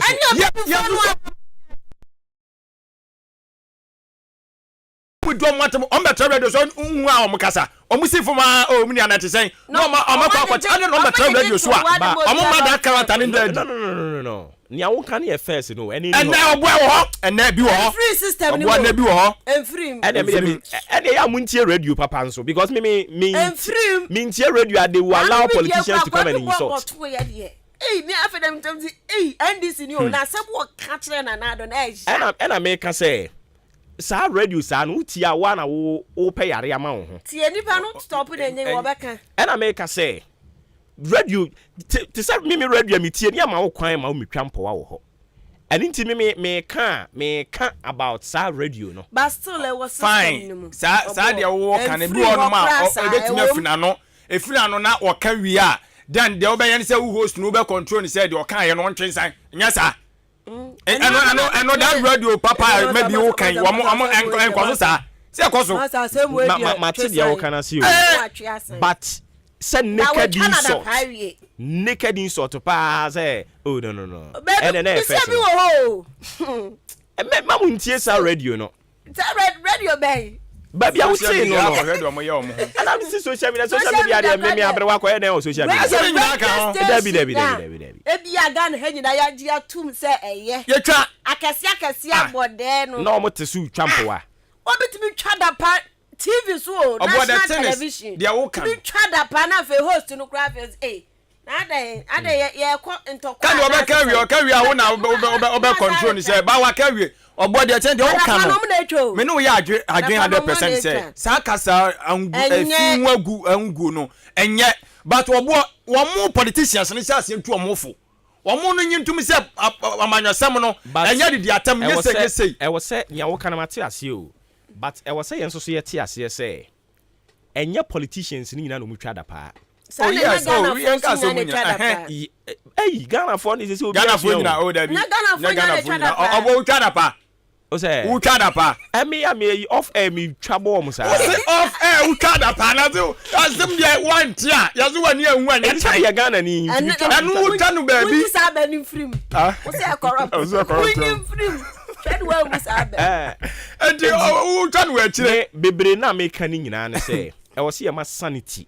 Eba ya manyo same. Sure. Say me ne wonya adwen a enwo se bitwa wada pa. Me ne wonya adwen a e wo se me kire die ntia me ne wonya adwen. Yeah. And kikiri finance minister yampamo no aye we yenye afi yakoti committee obi a kire na semu a. Hwe se de mototo papa so minority. No mo kire. Enti na say eye anida hoboni o say eye otan hunu. Ena na motan no. Propaganda. So what you say? Enti ye be sere na mo mayama sanity emra ya manyonsem no emu na nya kono.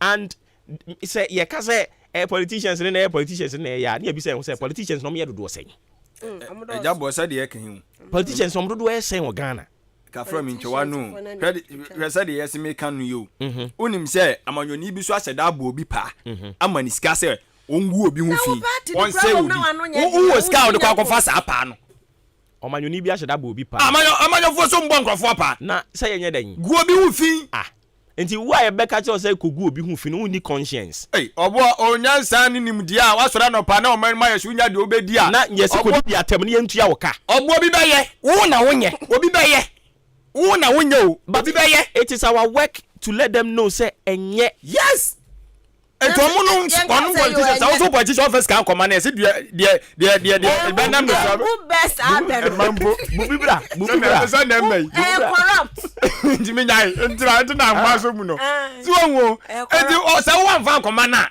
so koye na make say politician bi atene ne nsa say je na o ma ne ti ase say sa je koye ni say ya bra menyi ni say obesan atene say obi nyi biem mo omusu ntu omufu amanyofo na ntu media no dia wo kam no ya adweba omumu politicians no muntu omufu omuma yeye hunu su no e wo omumu ni say omodo ye sen but nobody are leading us o say engom na lead here Ghana ade na be nya amanyosem na make say yes and metimo de na say as a leader they also will live exemplary life here tiase but me am say omodo ye sen but omu na control yan.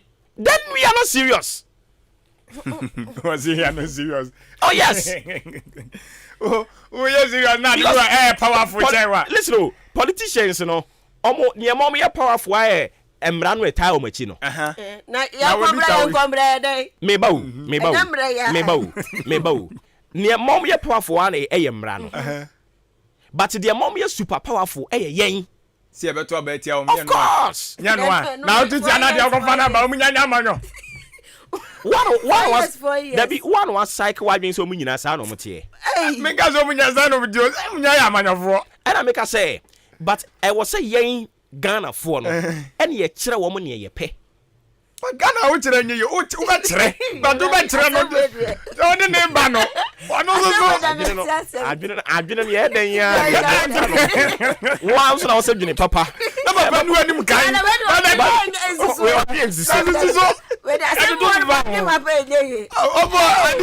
I do know. Ha, ebe dio. Ana ye nyina ntia na ka se Ghana se de no masi bi ko no. Gi se ye nye wo mu nya hwa gi se ye wohoro ye nyina se. Eno ne ono na dwenkyere. Eno ne ono na dwenkyere. Me say Ghana de wo mu say no. Esuru form. Obi anya. Fa. Entine ani asuru ofo ne ensesa ne enfamra. Yes. There be. Ye jare ase jare free so. There be. Ne dia ba form. But me bo. Esuru ofo no mo nye yekunu nom. Omunye yekunu nom. Ebi mu kun wom. Omunye yen. Misi ya isami ye. Ode me bobo ba e den ye bi beba beduru so. Ebi awo fa bi wom. Omunye yekunu nom. Omunye ye yire nom. Omunye ye wofa nom. Omunye ye nsori mma. Tiri ba wo. Because when we said ni amasana moale or a Church of Christ ni. So that's here.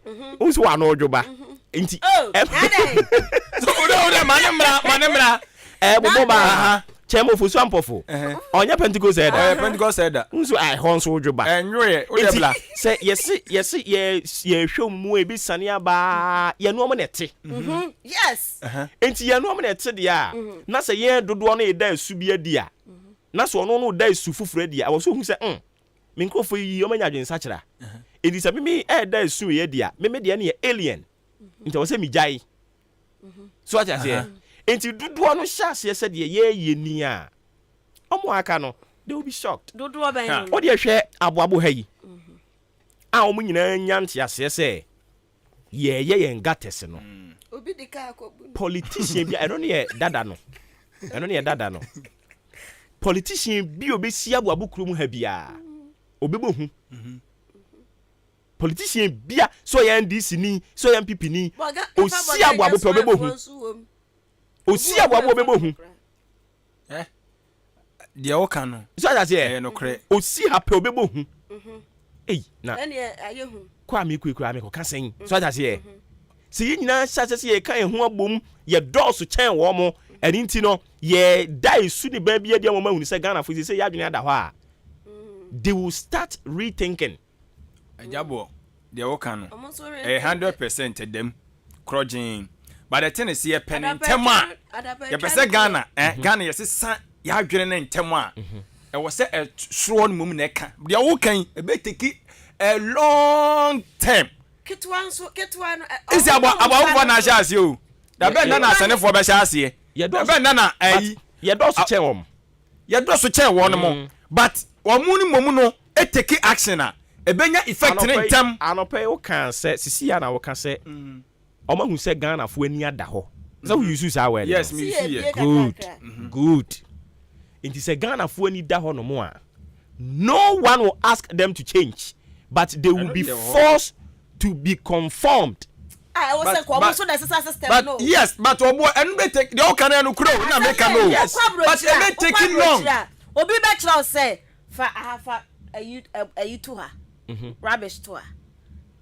Is a normal system One minute, exercise system no. Kuroma no edi tu mu se emra no e de aba na ebedi so. Ti hwan de ba ba ya kuroma fo mebo. Edi se obo mo de ba ye no. E na ka kuroma fo na anya tuma ka what to be the next. Any force na be apply. Dabitie obi anso afan ba e. Me masem America nyina ne se for now no. Ya hwe animu a chese nko mo na omo nsesa bibia. Omo ntumi nsesa ye. Any other to omo ntumi nsesa. Enti e wo se ye change method no. Utu bomane funa utu akura. Yes, and only a perfect. But I don't know me change method no. Na say ya kan no mu ntie yen a. Ye am fa ye hyebrense ensem. Enti nka abo abofo ye omo kwan. O ye politician wo ba ye kwan. Enti wo asem na wo beka.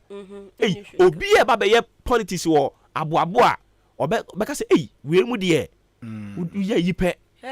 So I say enti I was nyina kan ho abofo na ebi o manya mpanifo bi ani animfo bi a wo mu abom ko mi be se mebo kro bi adi asikafo agu kro ni so o matimi asisi adan ena noma edida adan nim hwe de obo kan me kansem ekwafo bi wo kro bi so a ekro ni nkoyie but sebia aban na nkasa mbe ye bibi no ebia kampanifo no so betimi aye se timamufu ebia ko obi okwonafu mo kwa ono ebia aweso ama no enti ebia ohia leader bi frikro na mu asori anase nkofukuo bi frikro ni mu asori so umyenye se ya wo enkro bebre ho no mo mpanifo ni nyina tetenkran ebi so otenkran no kra no otimi ebeye bibia ka bebo omo nya hwe support hwe nya hwe enti sankofu yi omo mutuwo ya omo mpanifu asebe omo agidi omo no duru dwo omo metimi ama youth no kra ya bibi no omo tete omo to so nipa no ono akwa na afuo mo so ra humachi kwa na afuo mu no ekwa ba no no sa nipa kro no omo beye dan na ja omo akase ne momi nya bibi good ebi wo no nya leader bi ba ya na miense bi ma te de okana se but ni nyina eye decision so that say de bia ya na me kan o ye important ha se ahensem afeli important hafo entinka the only resort no nanka eye a friend is saying the political administration say ye ma political administration is failure important hafo be ye mobo so that say and as ye ma eno susu faili ne ase ye tena ase we ya faili a mobo no cry be no bebre enti the only solution as we speak now eno na aboabofo na sha ase no wom no ma sha ase o na busa hu se enti ebe ti se ja enti we ya aso yi ebe so ba bi foforo na so ba bi foforo the thing is you can't continue fooling people all the time. Yes. Ede yo mani beda ho. Obo se be so a aboabofo wo se omo kire bibi in 2024 election no. Eno na be daddy a kire wiase nyina aboabo pese do mu yei.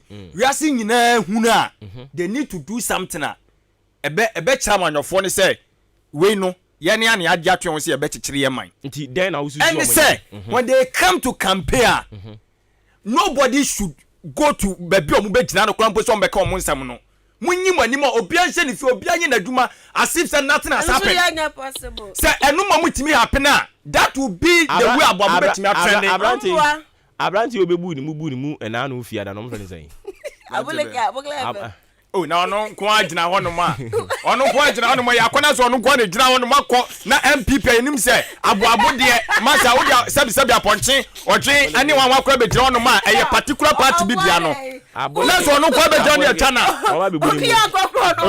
ono kwa na look at the majority ono yesen sabi ono kwa yesen chamo ono kwa yesen nya baako na MPP enim say ya aboabo strong word abase o be campaign akona chamo nkwa na gina ho obu ni mu say jen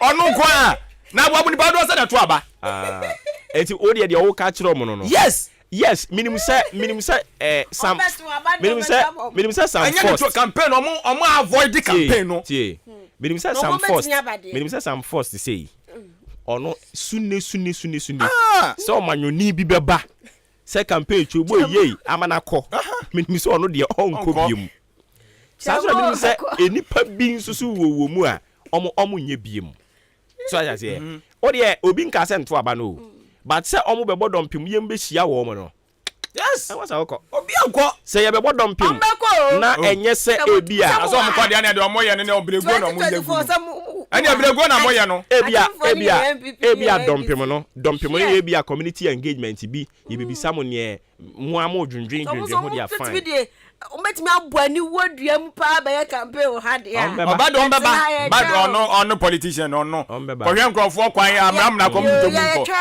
omo beba but wasi kromafo na kire omu bibi mo mu se de omo ye no obi anko acha mu beko chamo nkwanko ono de ono nkwanko so ono de ono se minim se chama no mo polity be ni biama na I don't know obe dress it say we party chairman no the MPP ni just say obe Steven Tiwa juma na mo me fat krata no to so a serious enti sa na asem ne te me message am de buy no no ono bo adapa no so mo hwe no mo yifi enye omo nyae na yens ayifo ni nyina atibamfo nyina nso ye njai nti nyankopon ya adom a 8 years no ono abuwie pe ya be na kotoa ne asem ya wo ke chama one way na oni ona bo ujiri say ya bia na nya na yi o de wo ba bu na bia de agu sa pepepe ne ti ona bu ko 20 years o o de e we himfa abu odan senior presidential advisor ko saying so on bia ono no abre ba ona bu wonza ne wonam sisi ne wo so ona bu modamo no youth oko enya na me see o ono na eka eyesa on minti so no nso ka but eyesa ne tie o say it is written for that be yan na busuafo no adubusuan ya ebia no wofa ebia ye no wofa me say cause wofa for no bi kwawu beba ano ye wasam ebia ye no wofa wasam me say busam say ebia busuan so naturalize won o me mama het ni busuani o ne ho kani no okay me ye ne ho kani ni busuani oye kwawu ni da bi but do I the one naturalize ana say me fire ever and me ni busuani eti no abusuan no eti ya abusuan santi ni nyina say together with ono na abusuan we kra ni ye senka ba akopɛ no aye but ye hwe mu no dabi no na gatu atwa dabi nya na gatu atwa dabi ono abo ahye ni o papa bibiri ase a so what ase no mo politician mo tam nso mo eso ono abo de ne de okenkan Philippians chapter 1 the verse 6 no osina munya weni mu ho ahotoso se ono abo akwesi akwa wafiri nioma papa ase ono abo akwesi akwa wafiri nioma papa ase e wa chim odan bato mpesua so no odi ni nyina bekwa wie ye pa ansa na nimfie nwotwe no di ni wa ye free odi ni din ahwe Yesu ene wa ye free na dia akwesi abeshim menyi bi mfiri mu na gotoja gotu ye na ye Bible say oboni pa se ni su ne so te du bia timi nyame din for de nipa ni se wo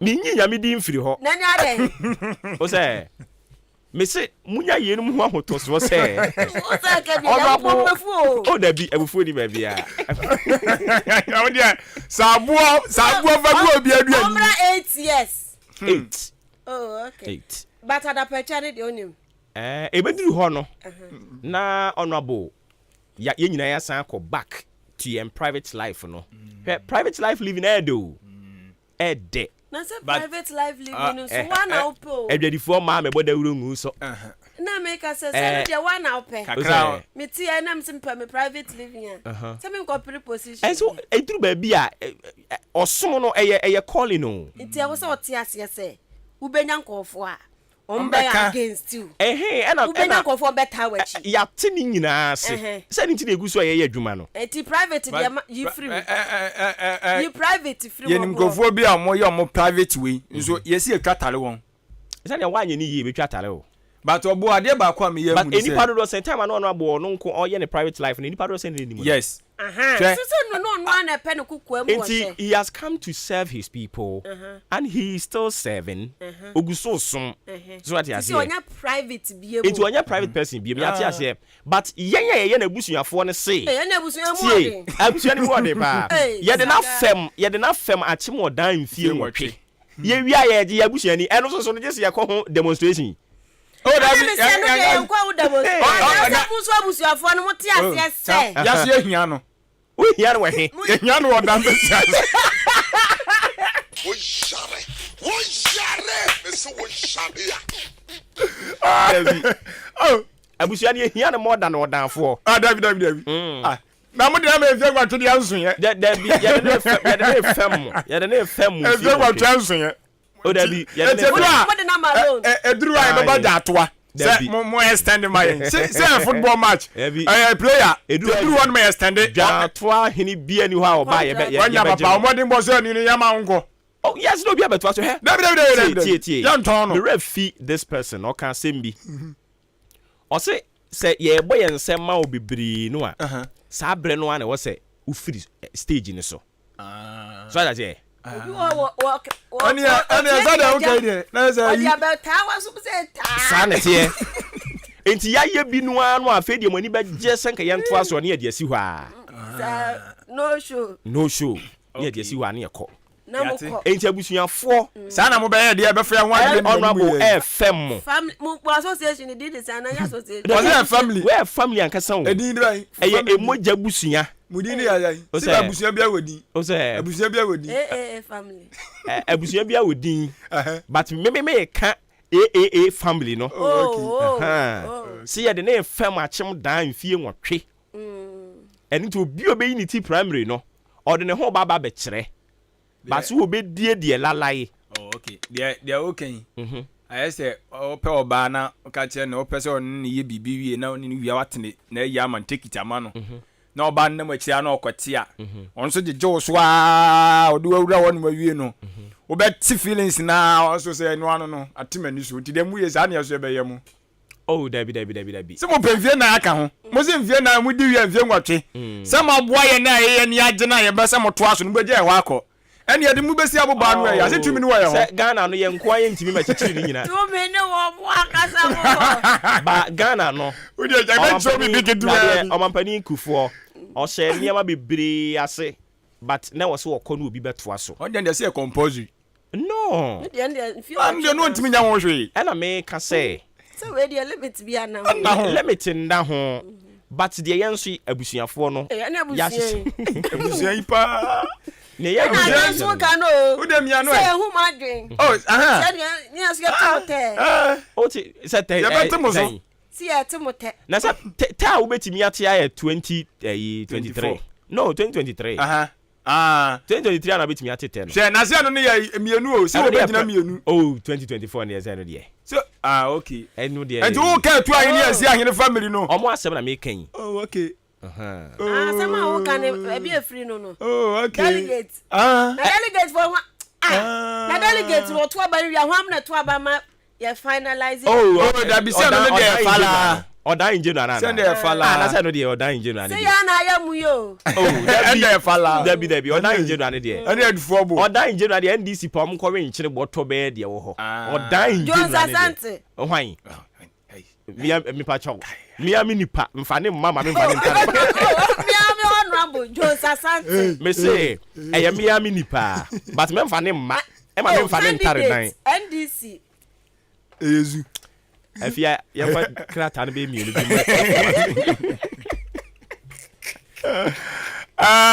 ya go but mo accept this atem die kofo be di matem but I ma mo koko mpai bebre wo ho why mon ka mo abusuo me ka kire mo but ya na ya were ho sometimes so tena se ya na hwe onipa bia enya hwe ya asa nipa no aso na so na do ho aba enya usu ada petra me pacho ai 80 pe 8 penny mama musu ada petra ai ada pandia jomfo ma mo betwa mu bi 8 ni duru na lazan wo ho ai be kasa da bi 8 li wi aye koto aye adwuma so private life na de keke yati why ko he ayi honorable honorable former Chiasi MP I'm very simple papa no oye poetry no me say na so dwu adwo no waye kese kama yeah masa ya zo mo kwa omodu no and now me kwa no so hemi ya he say me that time I'm sorry say oboa ya no kre o de tra me say ya no kre na de one contest primaries no lusu ye o say si primaries no contest o so ye na anye yie na be kom no be ko jeje ayi ni free ye no o da bi ba say ya mi no kre ni he say why kama oda the poetry oda odi ni pakura nko kasa na anu akopa oni ne nkoko no aga we ka fesi wo ba dwen nkrofo ma edu mo yi nkrata aba ona bo mpejuma me hu so ma na mo so mo po so what you want what da bi da ya say nyina nso ntumi nka se obi a tena se adwene ne ho e wo se nya nkrofo ni bi omo wa besom oman no ti ade tira wa waji atum se besom afa de wo ase wa bre na ne nkrofo se ye no akotena ne ba bi na odwene ne ho na ne tira ho di na what wa odwene ne ho yi so what we won kasa e wo de tira so ya bi mo ubusa so ya bi mo de oso nya bi mo ni oso ni afro no we onhu ahom me ho ne de we de oso onhu atira ni so ya oso onhu me da ho da ya wo na me da ho say first no a anka ne nkuku ekura anka wosen ko de check so ya say eno ho no abo ko hye so ya say sika wanya wodi to fa ka wa bie baya kaso kada fo kasa first no anka nkuku nka buro nya yi opi won po nka wosen ko de check free but nay wo ton won fa nchew obeton sa ba ko no abo ne de safari delegate for aberefa obeton ntinu wa shade de 2024 abano so ya say o chiko nay oba obeton ama opepepepe si ye to akoko 50 oba ne ho a 50 on to ajai on to akọ baby ono ka ye meji tumi bia o nti saa so na ono abo akwesi akwa ye wie pe ye de ade ye koye nkran tate na yakoto ye adwuma so ho nkoto ase ho ye da mase yakon ye mfa mienu bi nto ato a Ghana de sima ma djumadi asugusu awutie yi eye Maakye na Maakye ni mu no na kimo pa NDC fo betimi afa MP akunwa wa oda ha o na afia mfa mimi kro mu de betimi afa say ayidi aje kese ma de maka tire e bia ba mu say rapture no be fam o de mfa on betimi a police surprise but to win the ultimate there oh there be enye yo baby wo no ma Kwame Pablo no pay my good morning baby I will be here see say fire service and I immigration why Pablo Pablo say so immigration and say fire service your test bebrebe no ai anti mami hu say immigration say fire service yo because what me wuram on wuram o super you know na so shey okodi oko ai yate kwa ni matene afede eko na da oboka ta boss yo ne de baba summoyin wo hwe wa kira bia no so anopa no nwotwe abo apa husima no aduonu enkono 8:29 am anuanum mienu ade da oboka ta boss no de baba summo ye me adwempa hene kofi mensa adwene papa na papa endu anim kan me ne merima apede the beauty queen mother Afia Fafua. The informer the Obuoba and was nothing but the truth. In your BBS and no kwasem what and 70 moon and what done a deal with the Obuoba tell you and so emi. Na what the a year and this amonyo kona toto any akuku down for one ewom. Chairman of Osu Amp of Pempe or and a NDC for 1 to 10 and now MP NDC for I'm trying for penny SEO Johnson Seduketia. Na Johnson Seduketia, General Mosquito just say, what Tressa man in San Winina and ya pen no crown so a yasa. To a so that to a mobile from Sudan, dear Brabet Trebi. Ti o Jadia toward the not to Tinakunya or Paso for Cotanaso. Na Chesaya Banesano could to Chama a year of Usamp of Nunu. And a jam of example for so I what no so kunya way when ya papa minye man nenye ma na time of example for na waka say what am say 77 previous aka flacho owura just na say dun kete o pesemi kuminya pa say watu no fo ka bia trend na hye kokom defend ne san wani tiri wunyira still akwasa oboa me mai ma say be ka no wa moja na menom just watch say ha dwiri be tontum no was that they are no moja no benum onum ni moja be boa na ma sia wanya honam ni bi aka ho eto mienu wato mu fanyi de abasade o mani mas bia ye no tamofo sabofo no na ni moye kusu bisa shabo ana chama dem na so onso chirechire nsemu anwo ya ni sasa se de o chirechire nsemu to anya mamemra duru so ti anwo asem the informer the Obuoba tar so de eno no na sanso na minister edema employment and labor relation orura baafo awu ano no nimfonyi da ha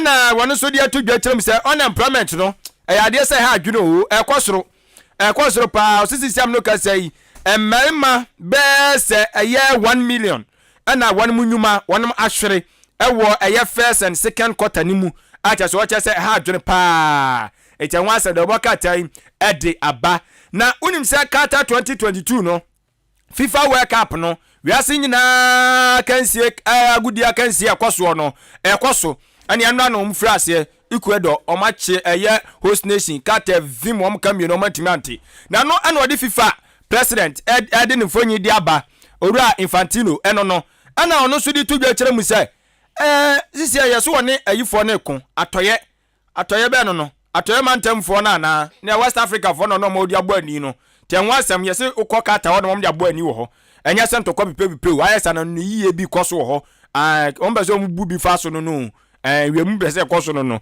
tenwa asem da Obuoba tai unya the informer katafeto so mienu a ekon kora ekoso wo FIFA ene West Africa enso entemu no okwa no akokenkan bi na atimi enso aboa no atumu ntisase ye no ye yiye ni ana ede amount se ni bo a wadwumbe ye okese wonti ase wapa unya da Obuoba ata no ato ono ato no akenkan atuase na wade atotodo ni ntiri ni akokodamfo bi so mo New Patriotic Party so kokokwa ma ne korumfo nyi de aba na owura Maakye asibe yeboa ankane no yemra sebe dwani de made shomo New Durban South na ono soso okọ ankane no okọ na sebe dwafia na abedwako amo enso hwe yesika samto 20 dubadie eso no na otimu akotene pa sanso na ono no ye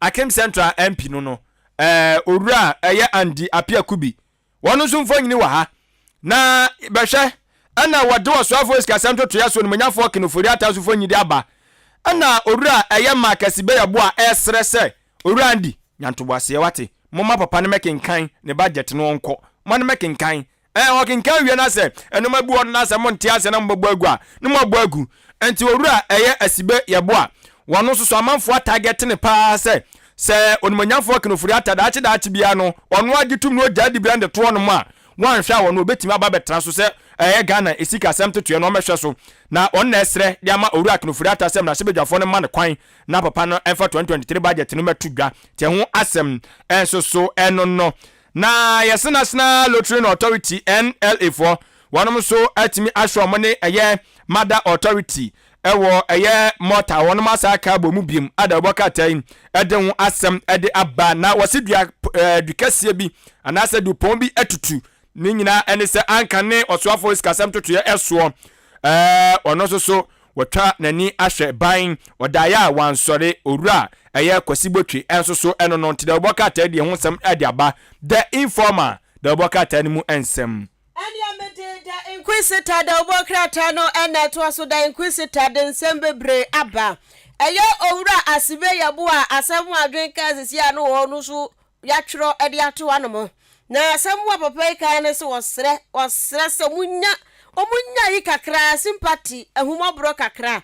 Ewo kenofori ataso asesese asuro yi na asase yi ne papa guturukum na tiko abo wose po ene papa ni aye ya na ni atutu aka ne nsem ho enti wosesa ne nkofo twi papa su tonto no eye womunya no so yi kakra munya akoma kakra na ade nti wo pacho edema no ene ho sam eda ha sei na Ghana energy minister Dr. Matthew Opoku Prempe Sweet na po wakopiem COP 27 jumadi a efa climate change ho climate change conference 27 ena papa ekopiem wase na okopiem wase no se ewiem bobresa na edi adane no nyasam ketwa kra na eno na wokasa na yesekasa wakokasa no ene wakasa edi ama Africa ebibrem hafuo nyina wakasa gina ebibrem fuo nyina na mu amama hudro wa bibrem ha sei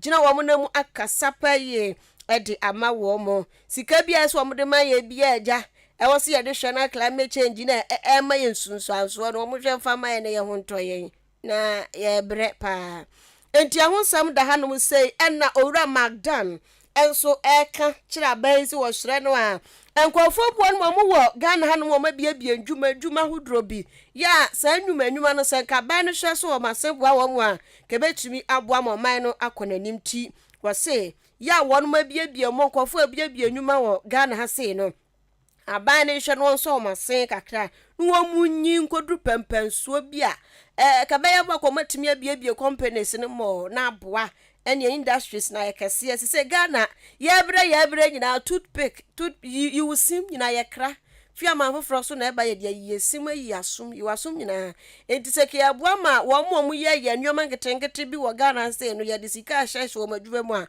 enka beboa ma ahyew mu kran mo matumi aye nnyoma no de chenso na boa enti eno ho so asam eda ha no mokɔ kratafa etoso mienu ne nan na endi ho nsam nyina da egu ho eni lotofo no so da ha ne eni omo che bishop fo de sen omuko che Reverend Father Kasok hye no ni rope egu so anya sanwitwa eni elefo no so gusu a eloto sa the Inquisitor the Obo Kratan na Ghana's favorite newspaper Daily Guide na Daily Guide in some of the aba wɔkyerɛ mu ɛsɛ owura ato esien ene nkrofo mienu bia ono mka ho masem akodi asendi bia no hwe benyakopon ya adom a December boshim yakwa akowura mu no ne da edikan ade se atemuafo no de ho atemuo ede beba ti ho asem de boka tai ede abantu atwa owura ato esenfo nyini ede api eso a eno so enya asem ketwa na eno eso achi no eno osoafo sikasem to yaso no manyamfo nana yaw ken ofori atanso de tudwa ekire mu ese Ghana yasabe sorry biem yebe sorry ti Ghana besa sorry Ghana na maso biem ne nyina se benya ne mu arihyimu ama nnoma so betimi akọ enkan na sanso na asom na hwa mbambo dwumadie eso national security no won sa bom modern de tudwa ekire mu se omgusu ade nnoma ne akade bia de gu akonsa de beya amimfo so ommato nhyɛ yɛn so emese wo man yi yes terrorism for no ye hwe ni mu se ye mo no mo kwan kora ye mo haban ana kan beso matempo enso awe ti ho asem so de oboka tai e de aba ne nsam no ebi kan ho na enso no ye de kan e de asomo e de oboka ta wodo ni mu dada ti Daily Guide de oboka ta ni mu ensem ebi eno no eni amedi Daily Graphic de oboka ta no to aso truth and accuracy evidence some no ye no do e na wode eba na awrehosam a ato Ghana fo titiri no wo mo amanyosem mu eno ho so sam da ha owura kwasi botwe papa yi oye finance minister cho 1982 a besi 1995 osi mu achepa ne se na anu ya November bosunde de toso edun krono 2022 ya ewomia Kolebu Teaching Hospital no Jame eno nti ene kratai atwro e de ato anoma ene ya konsam wampanifuo bi akeka ne nyina yakruche ediegu akọ page 60 na daily graphic da obokrata no behunu na munsam no watumu nchen ana ya papa kenofori ata kena ne ho akiri no wadaha na asamwa wa kenya ne se he eba no nukuradie pa de anyame se anka no kure wadi nukura pa magani esikasam wadi nukura di nukura ma Yesu ni ayi nyina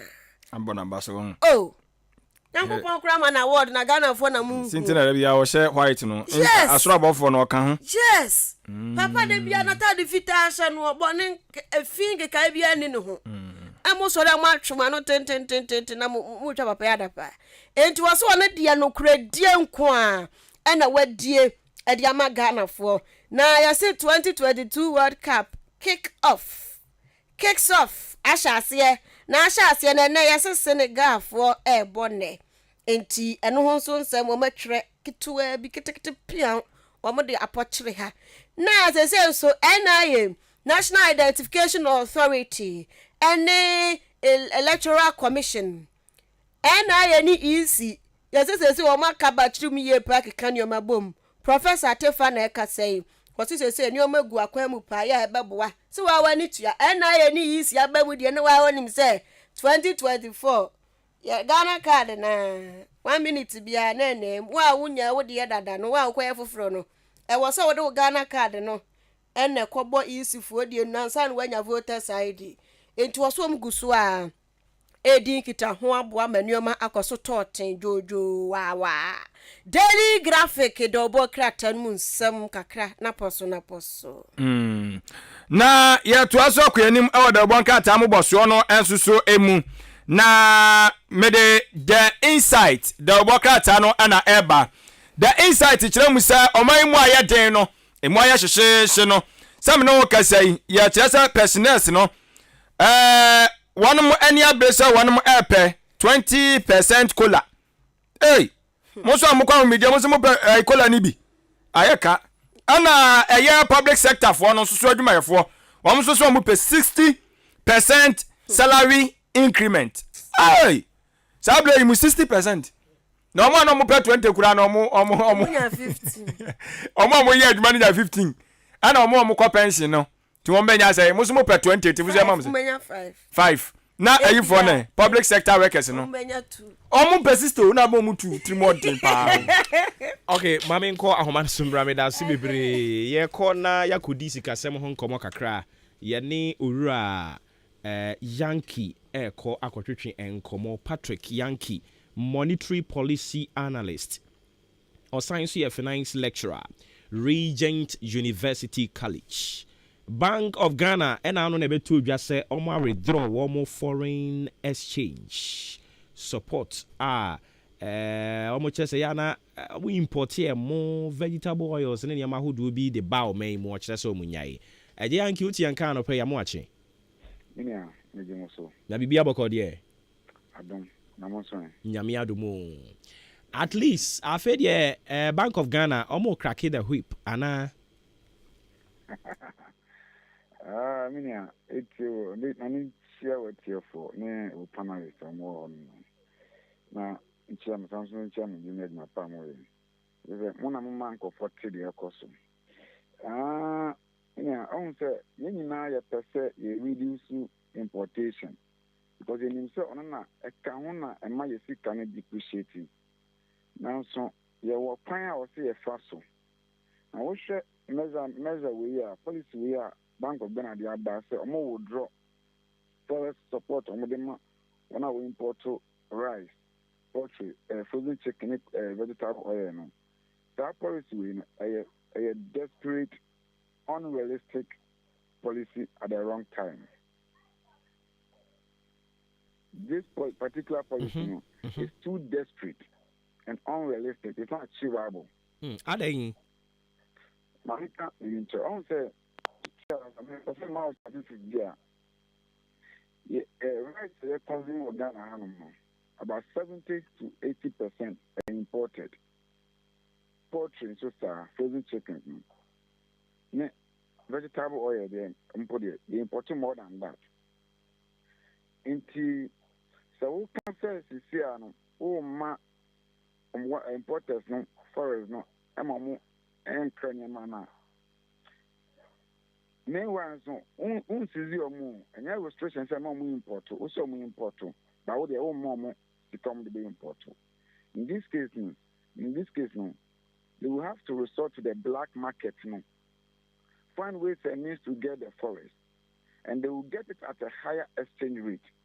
Into at a higher exchange rate. Mother turn about the inflation of course so that the own check is here and at the beba. What you here?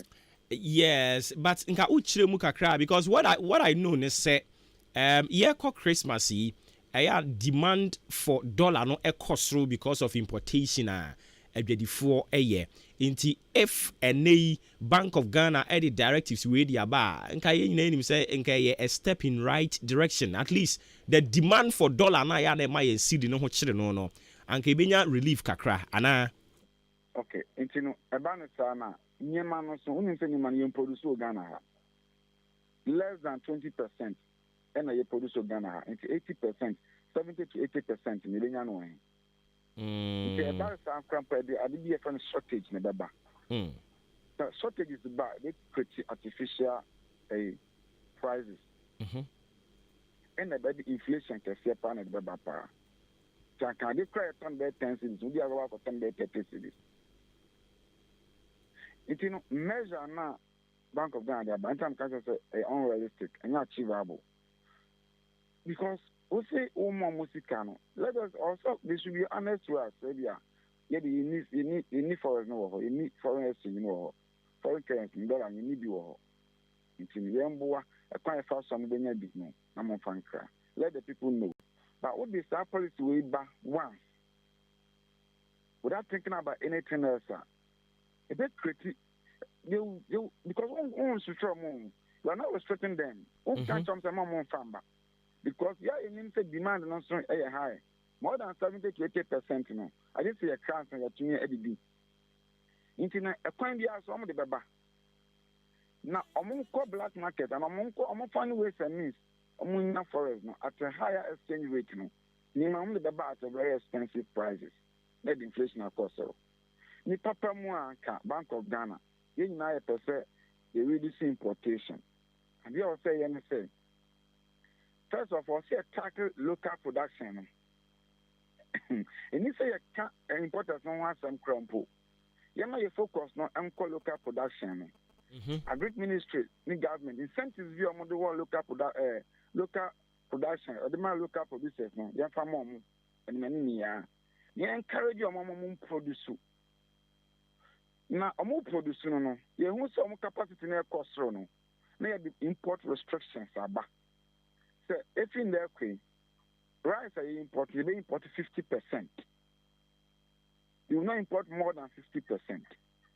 Into importers not take, need local producers not to say 50% and they import.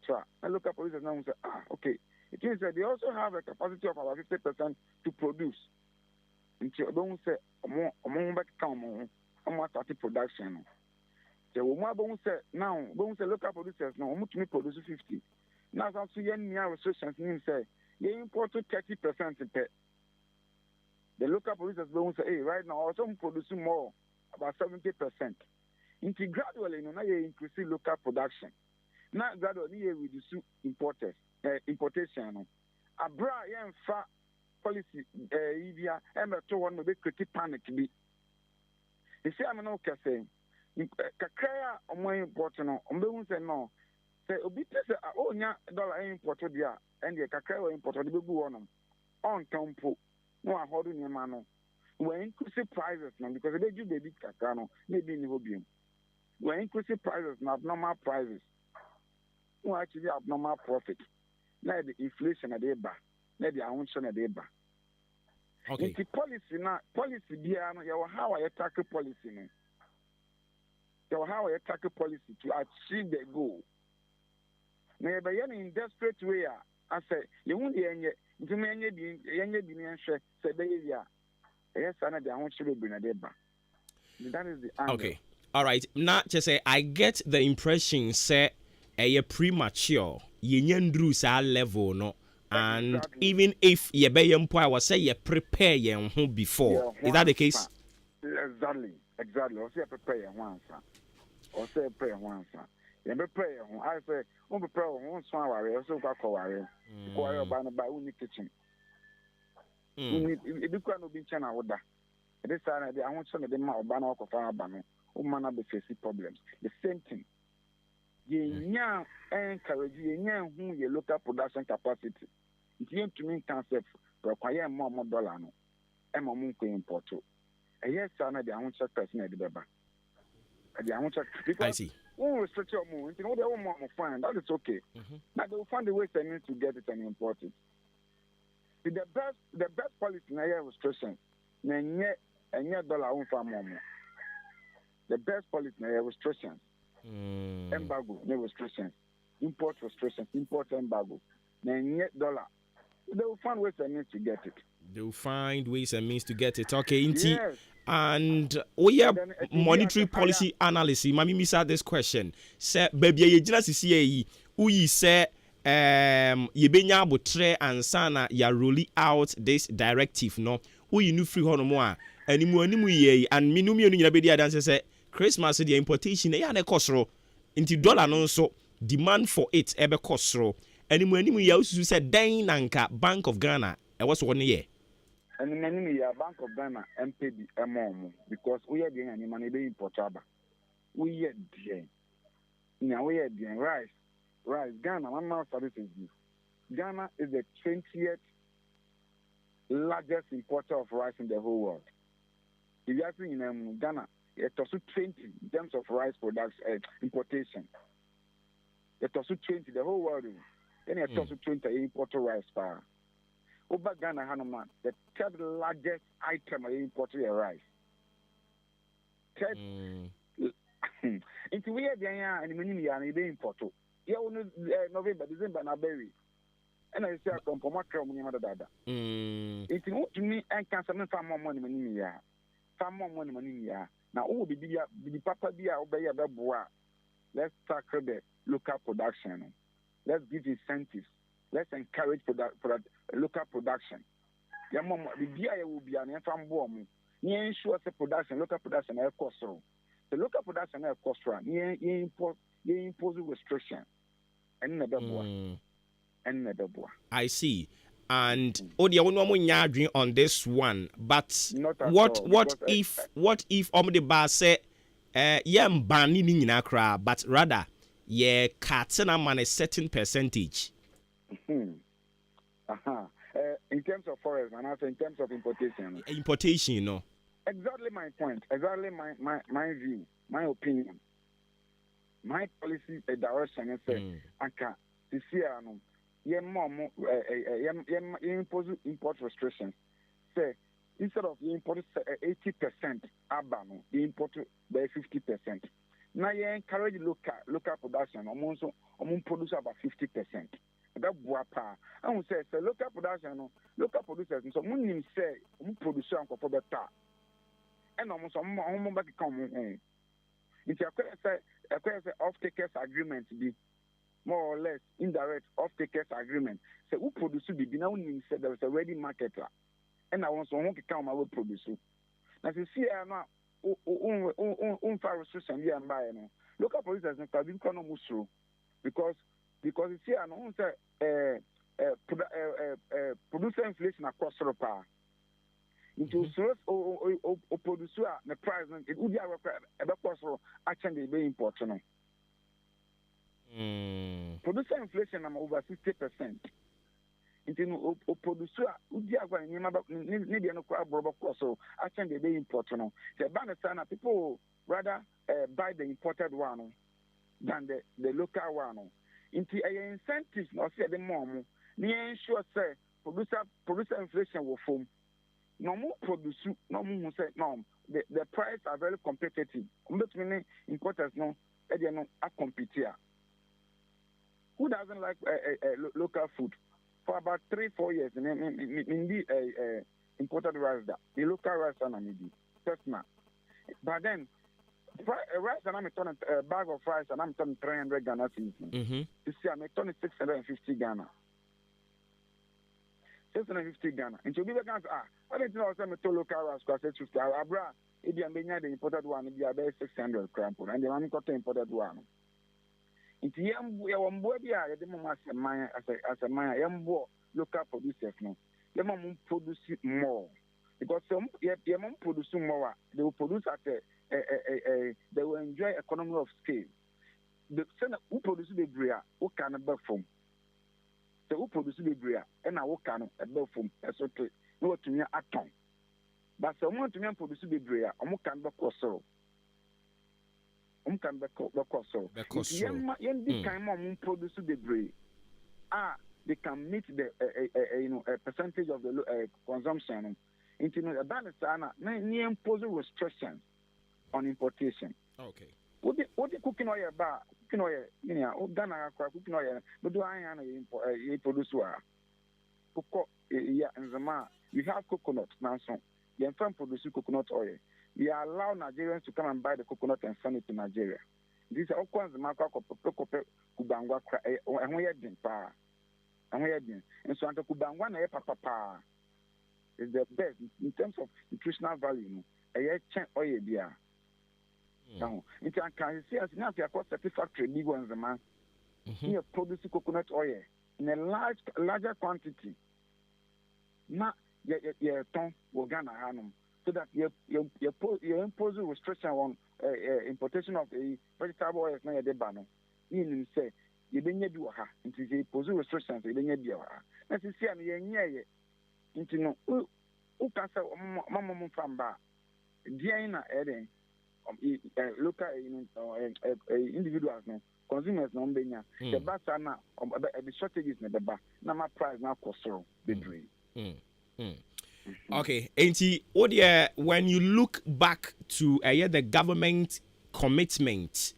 Investment our they call sa sector no to even extend say or this directives we be no and you encouraging it was see nya botre kakra. Exactly, this policy is not realistic and achievable. So more forest and more import no but at the same time so restrict your you into also more import. But again, I'm more very important. They will resort to adapt other avenues to get the forest at a higher exchange rate. It's almost the bounce on bones at the higher price, maybe inflation, yeah, but not the amount of the bank. Inflation, of course, or the amount of the bank. And internet about now, we should expect higher inflation between now till first quarter, March of 2023. We should expect higher inflation if Bank of Ghana does not withdraw this and they continue. We should expect higher inflation from now till March.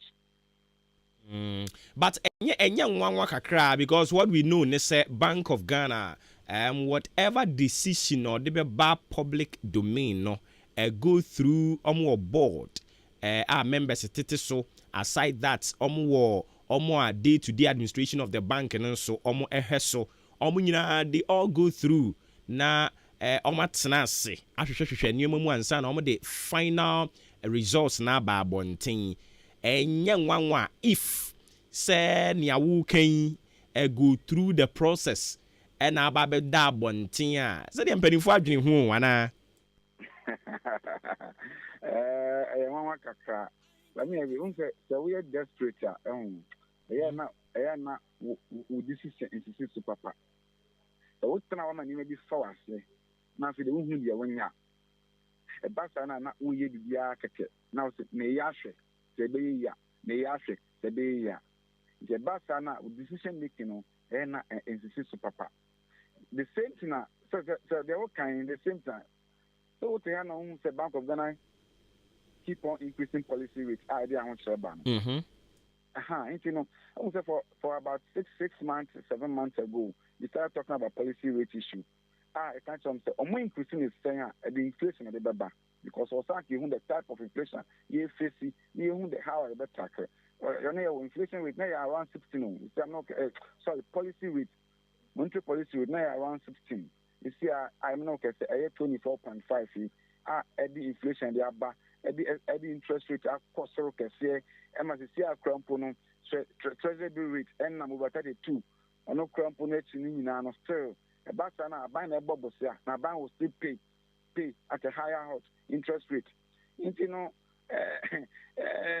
and Treasury Bank of Ghana go for it want to say the only baby na papa because and the first man the bank so doesn't mean say need technical advisors and our research personnel around them policy no mudi can propose no mo ya hu research kakra sana first na ba mituma ni first na ba mituma ade we na emboa because yen tutu yen prepare hu ye need preparation bia or say if you can say you will draw a forest support now could it also be say yen fan kwagin sembo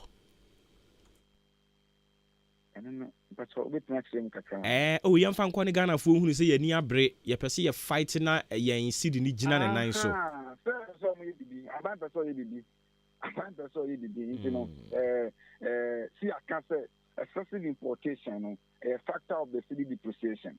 In this area, mom very important. That is not the right thing to go. That's not the right way to go. I see. Yera ma yena se na fe bibie ni yen samra wo nchen biem. Ni yamra ma ginchire mu se ne da bia ye ne ma ye no. Nyaminka won so ho nti ye ni Yera Patrick Yankee ena ekotwetwe enkomo no oye monetary policy analyst osan eye finance lecturer ewo Regent University eno ewo enkran abusia ba bia ye dru no nkomo ne doso me ba a list of NDC abatfo no omkokoto ye no omo anwini ye de nyina de bebrel chairmanship position no regional chairman no surprises bibiri ba mu enu achi so other positions ebini mu ate ahwe mayen kombra tiewe mayen ye ba na yemfa de akanto asoma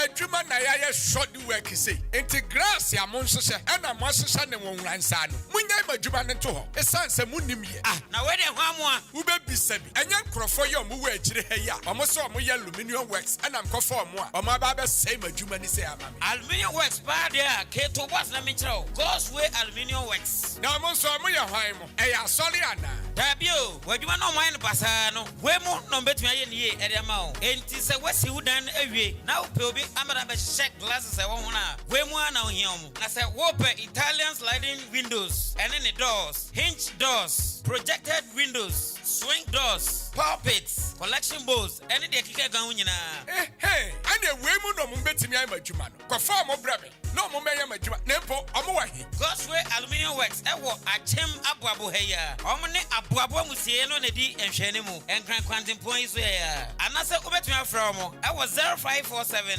148 126 anase 0276 086538 Gosway Aluminium Works quality service our passion. Super some cement and superstar cement and it's here Messi for the contractor for nyina tuaguso and some G's enterprise and akofa sa cement mienu adiaba and to ye Messi ni we a contractor wo be ye project bia and super some cement and superstar cement and no necessary water and one day ni grade no and 42.5 hour and 32.5 hour na so ukoto superstar cement and no see 32.5 n Ghana nyina and no penny cement and 55 kilos ya chow 5 kilos free ninina and some G's enterprise and ako fadia back moda some G's enterprise etonto iron raw size baby and unti wo pe super cement and superstar cement anase iron rods ni bi etu aton some G's enterprise ewo akimoda amantra yene dux filling station no ene bo hwani mu frɛ wo mo ewo 0243 583190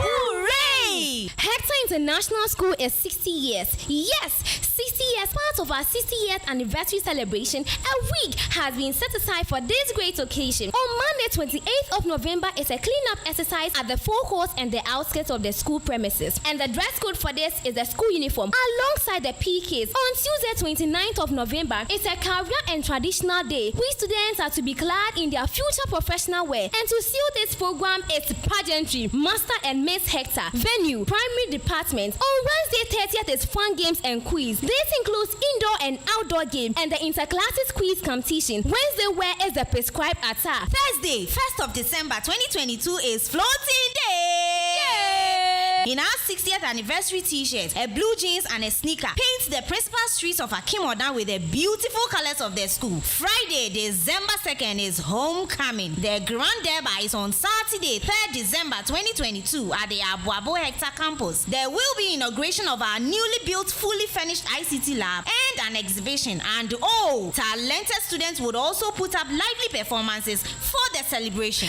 Guest of honor, Honorable Yao Osafo Mafo, Senior Advisor to the President. Special guest of honor, Nanekwia Santua III, Queen Mother of Kotoku Traditional Area. Guest speaker, Dr. Grace Bediako, former head of Ghana Statistical Service and currently a member of the National Development Planning Commission. Chairman, Lawyer Charles Ousu Joanna, Old Student, 1972-year group, founder and chairman of Kesan Law Firm. Our supporting guest, Honorable Alexander Akwesi Akwa, MP for Achim Oda constituency. Honorable Victoria Edubedu, MC, Brim Central Municipality. The attire for the Grand Derby is the school clothes. We crown it all with an all-white non-denominational Thanksgiving ceremony on Sunday, 4th of December 2022 at the Obuoba Hector campus. This is Hector at 60, and as we turn 60, we turn the world around. Hector, an academy that strongly believes higher education goes with character training. Hector, or penny the penny.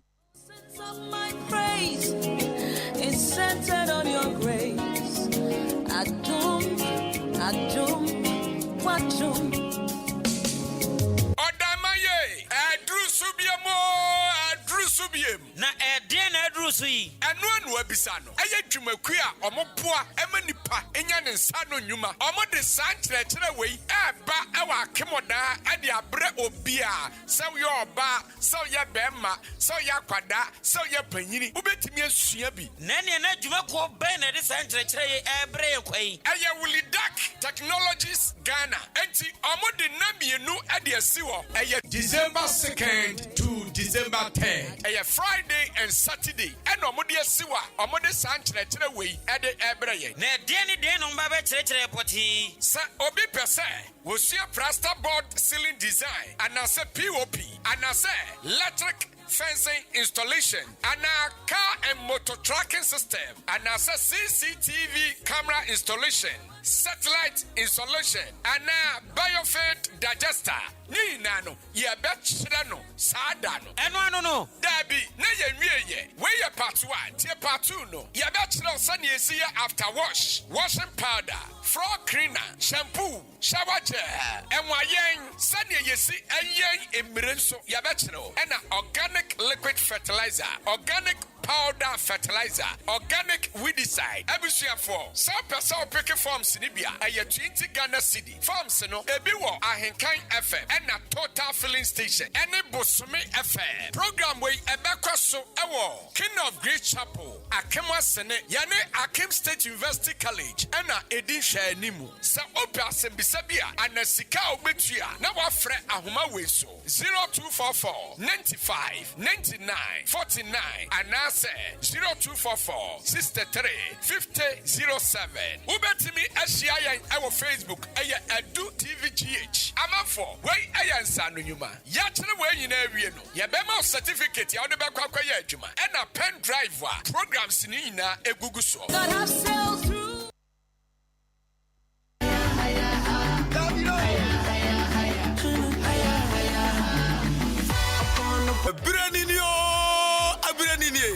AHENKAN933 FM. Me say, ya dikai. Qatar 2022 World Cup Empire Negra, your best radio station in the East. AHENKAN933 FM. Ya the commentary emudawo yo po Abramo. Tie fiti anopa kopum anumre yampon de beto fam wa katabia ubeti wasum awa enkan 93.3 FM. Yes, we have paraded the best commentators of your time. Tie wa brempon wa pokuare wa bedwagum say yopo Kofi Ajiri aka AJ and your sports headmaster Joshua Ajanim. I am going to be part of the commentators. Wadi Ainkan Kwame Abua 4 set yebogum say yopo and you pass all boy get on one day our World Cup season here AHENKAN 933.3 FM. Me say from Kenke to Kankai Qatar 2022 Ainkan from commentary yebeji bebia bajawa.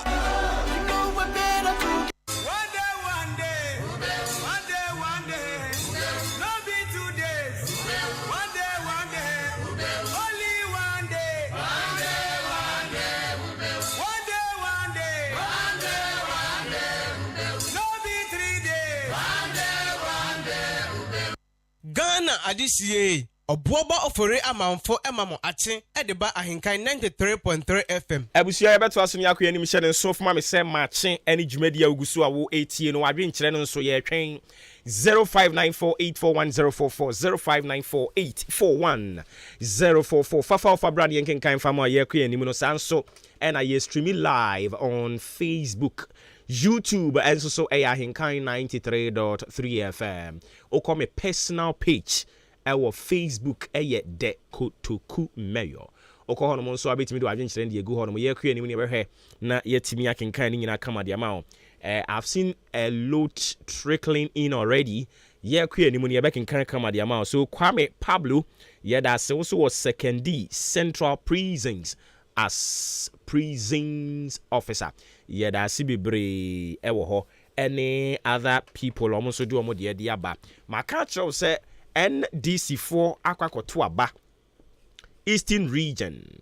And as we speak, you know, one more about one aqua ye ama ni obedin konim wedi nia obe lucy so ono so we lucy surprises bebre ne koso changes bebre akoso ewo eho enomo a yedi ni nyina mu nkomobo no ebe ma wo se ya until we have the list over here certified one EC adia tumu no ewo ha a ebe hwe ne edi mu nkomo edi ama ba before mame nko na mini owura Martin Opoku Sechere or your labor expert yene ne nkonkobo enkomo kakra se mo be kai a enano na national tripartite or say tripartite you womo so de betu just kire se womo ato yen wages no emu kakra yene womo nkonko twetwe nkomo opani otimi nkan fam suni Maakye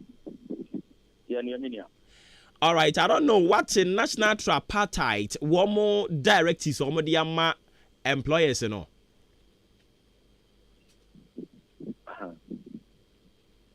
Hello. But what you mean?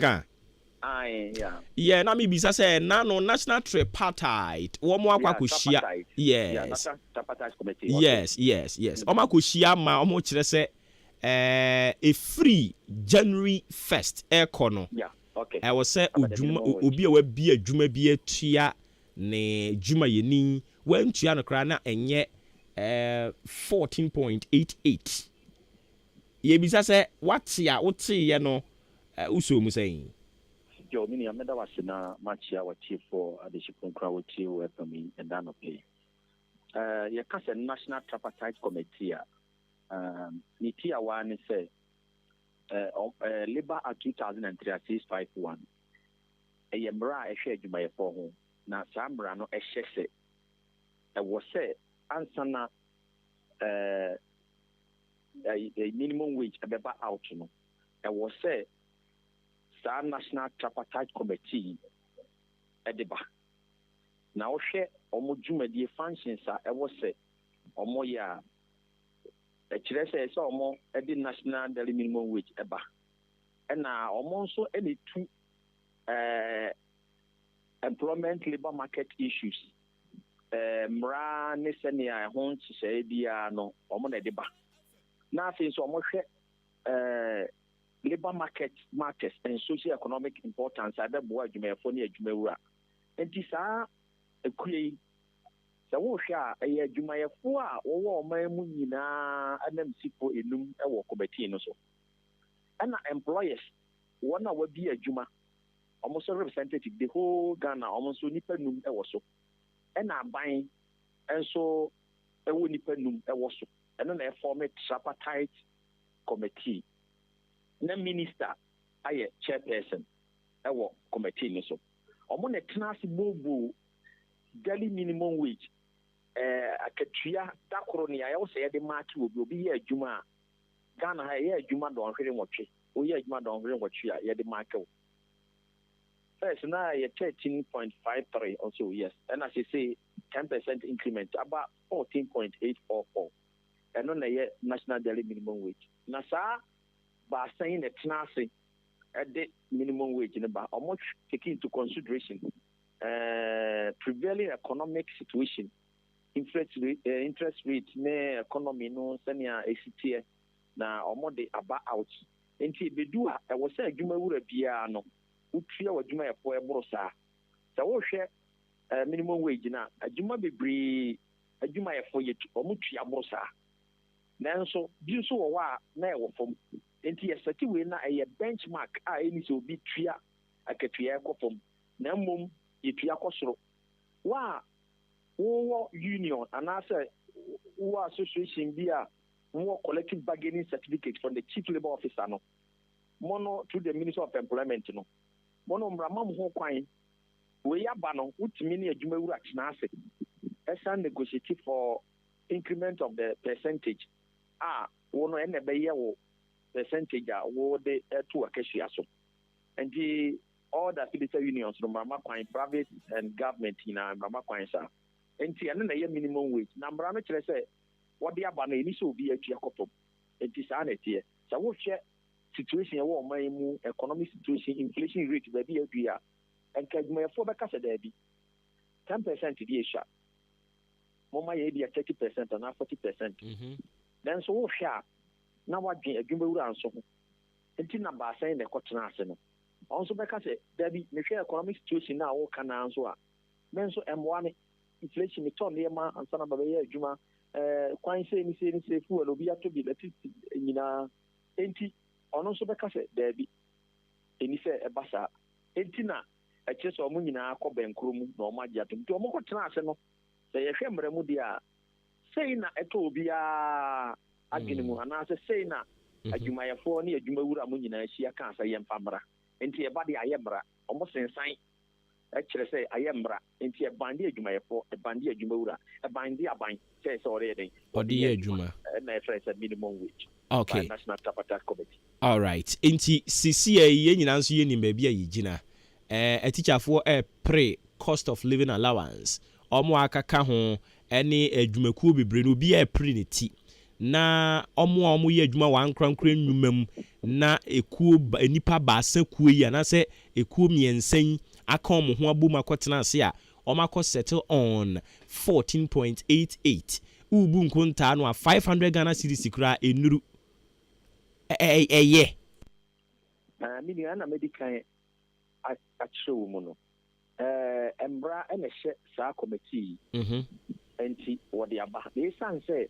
aban tumi nsɔre dakoro ɔnya announcement sɛ ɛnɛ mede sika wei na aba as a minimum wage momfa nyɛ adwuma ebi aban deɛ wɔ sika aban na yɛ the single largest employer enti obɛtumi aka sɛ yɛmfa 30% ɛnto adwumayɛfo akatua mu minimum wage increment ɛba saa wɔadwuma wu a wabie fm no bisa no ho sɛ obɛtumi atua 30% nana enti na wɔadwuma wu anam sini ɛwɔ committee no so enti na adwumayɛfoɔ nso anam sifoɔ ɛwɔ committee no so enti na aban nso wɔ so sɛ yɛhwɛ sɛ ne yɛawo kan yɛtɔhwɛ koraa yɛkyɛ sɛ yɛntumi ntɔ yɛnyɛ dɛn ɛna ɔmode wei no ɛyɛ dɛn aba ɛna mmara nso ma kwan for sitting down with your employer for adjustment and an increment ɛno nso wɔ hɔ enti sɛ me nso meyɛ worker sɛ yɛka yɛn workers a kabɛka sɛ yɛsua koraa saa na ebi adwumawura bi nso ɛwɔ abɛka sɛ daabi wei koraa no koraa yɛntumi ɛsiane sɛ yɛn nso yɛ ho kyerɛ meaning sɛ economic situation na yɛwɔ mu seesei no ɛna ɛde wɔ haw aba inflation na ɛkɔ soro no ayerodi most of a percentage yɛ aba yi saa nso na afɛte biribiara enti sɛ adwumayɛfoɔ ɛka sɛ no yɛmpɛ wei sei ne sei ne sei a adwumawura nso bɛyɛ tua enti neɛ ɛbɛba no sɛ w'adwumawura bɛka sɛ daabi ɛneɛ saa na teɛ deɛ a ɛneɛ marketers na ɛwɔ ha no moyɛ 10 sɛ mehia 3 7 na aka no mongye na monkɔ fie na ɔmokɔ akɔyɛ redundant obi koraa nso wɔ ha sɛ ɔno nso wie skul ɔno koraa pɛ adwuma yi bi ayɛ ɔno nso koraa adwuma yi wura no yɛdeɛ na wakɔfa no enti minimum wage no ba a ɛno na ɛhenhan adwumayɛfoɔ no adwumawura mo na ɛboa ma wɔn nso tumi yɛ nea ɔbɛtumi ayɛ anyɛ saa law no nso ɛma adwumawura kwan sɛ ɔhwɛ na nneɛma bi nkɔ so yie ma no a ɔtumi ɛka sɛ adwumayɛfoɔ mentumi ne ɔmo yɛ dɛn ɛnyɛ adwuma mate so anaa mayi bi adi yes ɛmrama kwan saa because wohwɛ the labor act na the right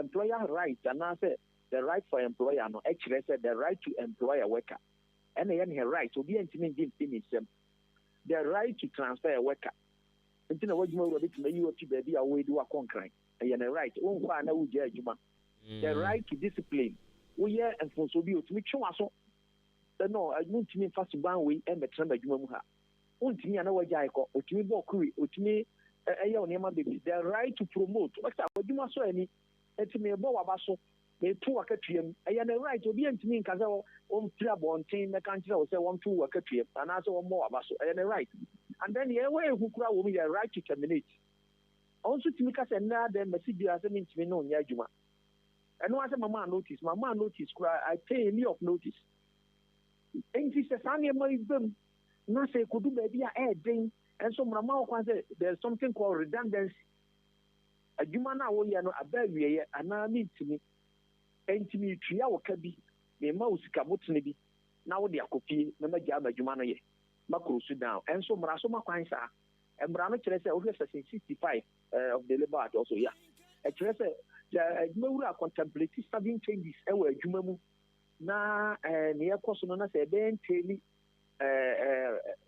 termination of workers then there should be redundancy pay a ɛsɛ wotua de gye adwumayɛfoɔ no kwan na yɛbisa sɛ wotim kora na wohu ne sɛn ɛnɛ da asɛn yɛde ɛnɛ da asɛn na yɛtua ɔka bi a obi kora wɔ hɔ ne yɛyi madi a ɔsɛ wɔyi madi a ma mebosome mmiɛnsa na menkɔ ɛni mmerɛ bi mu o labor law no kyerɛ sɛ wɔyɛ adwuma 3 years ɛkɔ a na sɛ yɛyi wɔ deɛ yɛma 1 month notice or 1 month pay in lieu of notice yɛnka yɛbɛyi wɔ deɛ yɛma abosome ansa na yɛyi wɔ di yɛka kyerɛ wo koraa deɛ yɛntua sika ma wo na mmom yɛnka nkyerɛ wo a yɛmfa bosome baako ɛmfata wo ansa na wo sika bi ɛwɔ hɔ a mo ne adwumawura ahyehyɛ no yɛde ama na wode akɔ saa na ɛkɔ nti yɛhwɛ situation on the ground a ɛnyɛ mma workers ɛnyɛ mma adwumawura mo nanso wei na tripartite na gye atom ɛno na ɛwɔ sɛ yɛbɔ ho ban na afei various negotiations a ɛrekɔ no ɛno nso tumi kɔ so hɔ na ebi a allowance bi ne nneɛma bi a ɛbɛba sɛ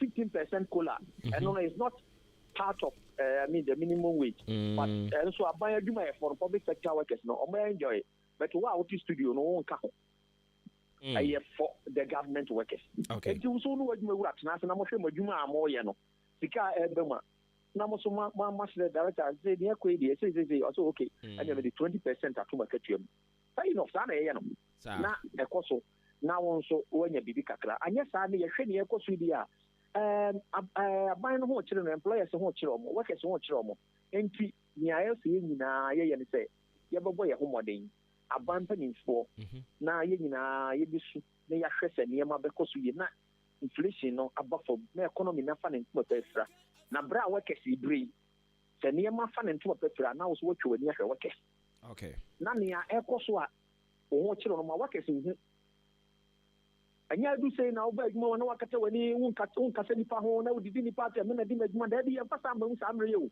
ɛfa sɛ adwuma no bɛgu workers no deɛ wɔbɛtumi ma adwuma no agu na wɔgye akɔpɛ foforɔ ayɛ na wɔyɛ ne dan adwuma bi wɔ nso wɔde ne nɛsi pɛ mu nso ama adwuma no watum na afei wɔn nso ɛdi ne kui wɔ baabi ɛfa sɛ economy no ɛsan kɔ fam nti aduru saa mmerɛ nea yɛbɛsrɛ ne sɛ akomatɔ yɛ mu ba na yɛbobo ho na ne yɛbɛboa kakra bi yɛbɛtɔ so ama yɛ no yɛsom ɛde toto nneɛma so kakra na mmerɛ pa mu no yɛtumi asɔre gyina anyɛ saa na yɛka sɛ yɛtwe strike no ayi a ɛno so koraa bɛsɛ economy no man loss hours edeba ese ka oye adwuma no ape won ye utipie ni wan so boso ni so so a yensan tia woka na so ko fa asem aba enti edu samre a ye bisi ni ko ni hahan ni ya so ni ya tase ni banyansafo ye so fa na waboa ni nyina aka eya bo da bi bo se eni me du mo e so yi kakra na wodi se banyansa ni akoma to yemu e ba so enti be ho na ye bi sei okay yera ma ye na se na bibie ni ya samra wo nchen bi mu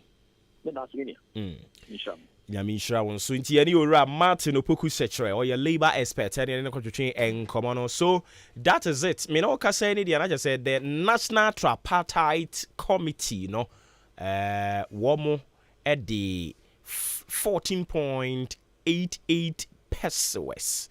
And edia base next year yemfa nye adwuma nti o multiply 14.88 pesos times 30.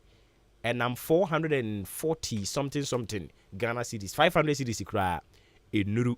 But uko other companies here, you tia more than that. Nti me more eurudi ankan baso. Or no yemfa we man wo tia nkrofo bi mu kakra more than that.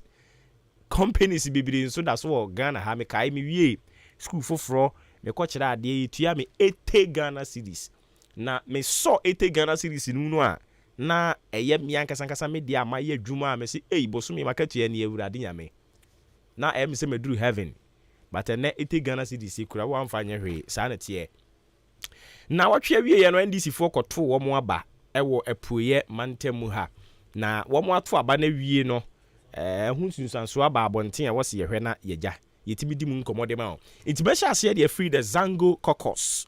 Omo de no Zango caucus and PP4 de no Nasara but omo de no Zango caucus inti Zango caucus no enipa miensa ne ko gina ye say na tie Abdul Rasha Ahmed enya 343 ena Bashar Abubakar enso so enya 105 Alhaji Isa Muhammad Sani enya 482 into Eastern Region, Zango Caucus.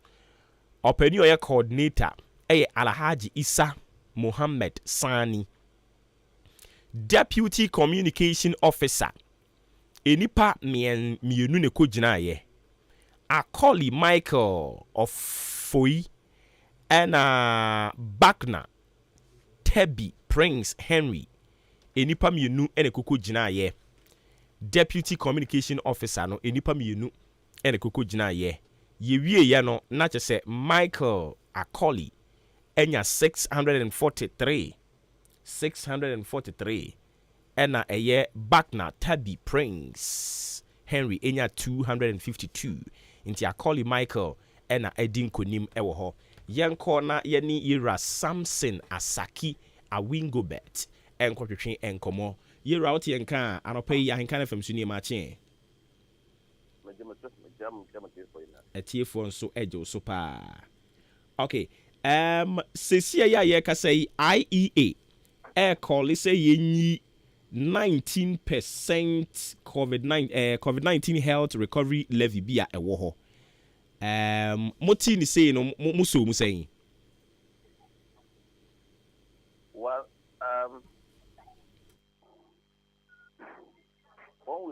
we didn't say 90% COVID-19 levy. I'm not quite sure. What? Yeah, 1% rather. Yes, I think it's my institution that called for it. Or did you say IE or IEA? IEA so Akabi. Oh, okay, that's Institute of Economic Affairs. Affairs. Yes. Okay. Dr. Kwatin. Okay. Now the point is very clear. We actually ask that.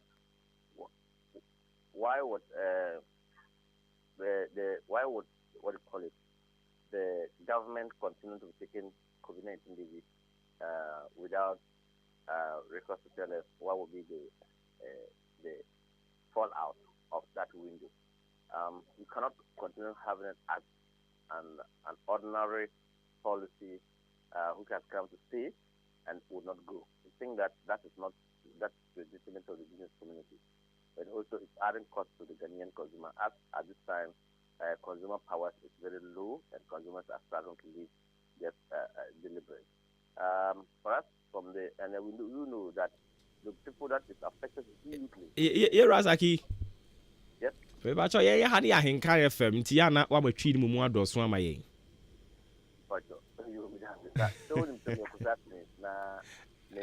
But me sound soon him say we no sin che yan san ti twi pa bube.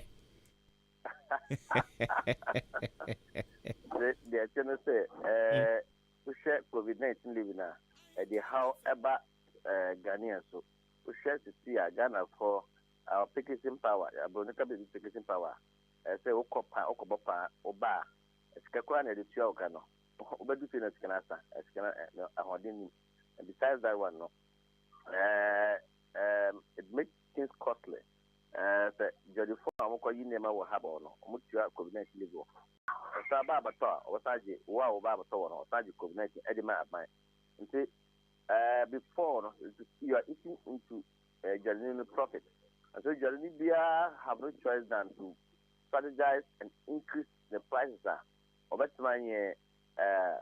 The capital, so that at least his capital will not be eroded. The capital will not be eroded. Ska or the region and means shit because of so much taxes. I buy a slap on them. Now, and you're only 1% COVID-19 living. You have 2% special import living. So say I buy until and get the deal. So because that 2% special living now, at the household at the cost about the first will transfer it to the final consumer. And so, Usha way now, I will come back and the name of the board cost. Likely, no, it's a contributing factor by a buy. And yet, the judge for a moment of bomb with 3 Pomney, may they never back, they may pay 100% profit. Nipano about consumer no about tono, so our view around you, uncle by David and Tissa. They largely know, Usha why things are costing so much. Usha petroleum products, you see, taxes you are buying anything you are buying so you. COVID-19, I buy so ye. Nansia, Commander Edum, almost 2 shots. The good almost 2 shots. I don't say, 19%, 3% flood rate now. Yeah, amended not to the standardized tax no. The how the back, the force still I buy so it is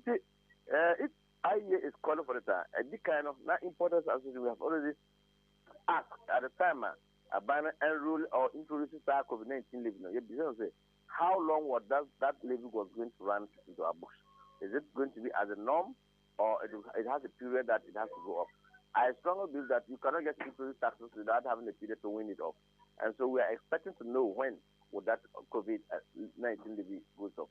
As Obuoba said, so far as COVID stays with us, no, I buy in 7 years there until COVID is entirely eradicated.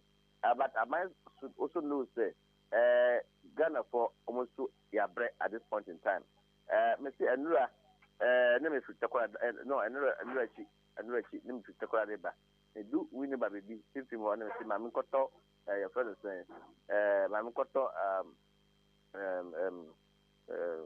Ngo, so Ngo corner, a bank, palm oil. 1 gallon, meaning 1 gallon, you see, sort of 150 Ghana city. Mr. My minister says, I mean, and Krameton 200, Metromentoa. I don't say why should dear neighbor ages are some occasions I bet neighbor now that I don't know.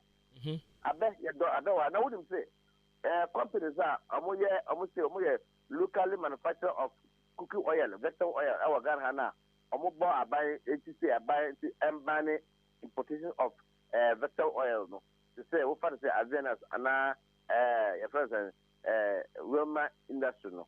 What do you say? Omukuru, you had I'm going to have a money. Malaysia, Baham, Kurumatan, you train Malaysia for a better. Omutimu were pam, to the sense, yet to me, you have good or Kuzo, Eddie Bagana, they imported to Ghana to get for them to do the final tax, they put it, bottle it for you and I to buy. They say, yeah, abundant by Yankasi, abroad, Chestana Nansia, Ombaba Shia Cuckoo.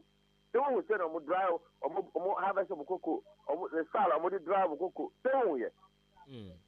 See, sometimes no, you can't, a biker say, yeah, a something I can know. why would you want to and I say or withdraw forest or mark forest to commission back to give to the force to be for them to be able to go and bring a more cooking oil and others. And what is the statistics that we have in our system? Say, yes, Anna, more pressure because the thing go here, I can say, oh, can make us say, Madam, see, this is some money. We come market now, we scan the craft on the banner, the boy beer, and a cotton go cover yet, go confess, yeah, go quiet jollof, and I'm what. You didn't go quiet, okra soup. You didn't go quiet with beer, and okay. Yet, Sabata, near the end, beer. You don't go to Sabata, no boy, no boy, be a quiet by it. I see. The government has not done anything to make the Yakasa about their crumble, or cotton, what their crumble. The boy, Yamana Yawa had a cry, the boy, and crash of some okay. I see. It's ye free COVID in common hokacrania bad near where raising is CC and ye bisa more importers and exporters of one so. Musu said then and combining ye na M1 prices are ye be koda be sorry biana air code nimuno e bit me abafem. Senior and yet that precona by better sorry now yes apple. A by person born I ever born. Remember the kaka me ubo me insist medina import and export anamwa. Say importer I ever exported. Every potential importer I exporter. You see, make say about engage here. Say, look, let's take our rice growers. What is the per metric ton? You want Ghana? You have pot to come in now, come in Boma. What is the per metric ton they can produce? Then we know, okay, in the year, a more mocha and more bagana. What per metric ton of the back? Maybe 800,000 metric tons. Okay, say Ghana for a mona, a cabo, my 500,000 metric tons. Every corner, every region, when Ghana rice, a brew crew. You see, you before you say 800,000 tons. I'm the banner near Kosovo Ghana. That means there's a gap of 400 or 300,000 tons. You see, a buy will issue a permit to only importers to bring within that. And so far you exceeded, you do that 400,000 tons now. Importation now. Nobody will be giving license to bring any other addition. Because you only bring it to show up what you have. That's the Pelco ultra. You hear the quantities of metal you produce. You cover some oils. You hear the women, any other national producer. Then you bring in the difference to show so that you don't give us shortage of food. This is food insecurity. This was the proposal I was putting to government. So you don't get own to yourself and say, oh, my yes, me first, my bank. So what is happening is that Commission by themselves, that does not belong to Ghana for no. Let's well wind up and go back to their country because they are here because of trade. And if trade is not more growing now, why would they be here? They are not Ghanaian. They are here.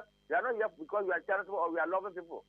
They are here because they have found an opportunity. There's an investment. There's trade going on here. But they are there.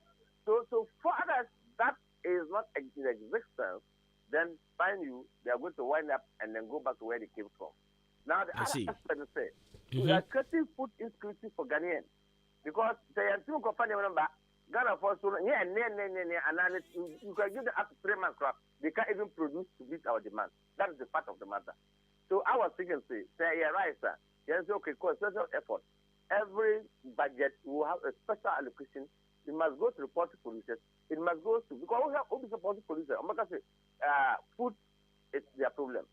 Omaka say, your friend is saying. Feeding is their problem. A drone crowd of the Toma, a quarter crown, I cost to them. What they say. And interest rates from banks, they can't even bear it. It's unbearable. We share rice growers, same thing they are complaining. So this particular 2023 budget is coming to address those things. Okay. This amount of money is allocated to support our poultry industry, support our rice, and support maybe our vegetable oil producers, so that at least almost production. Yeah. So per gallon, it's 40 per gallon.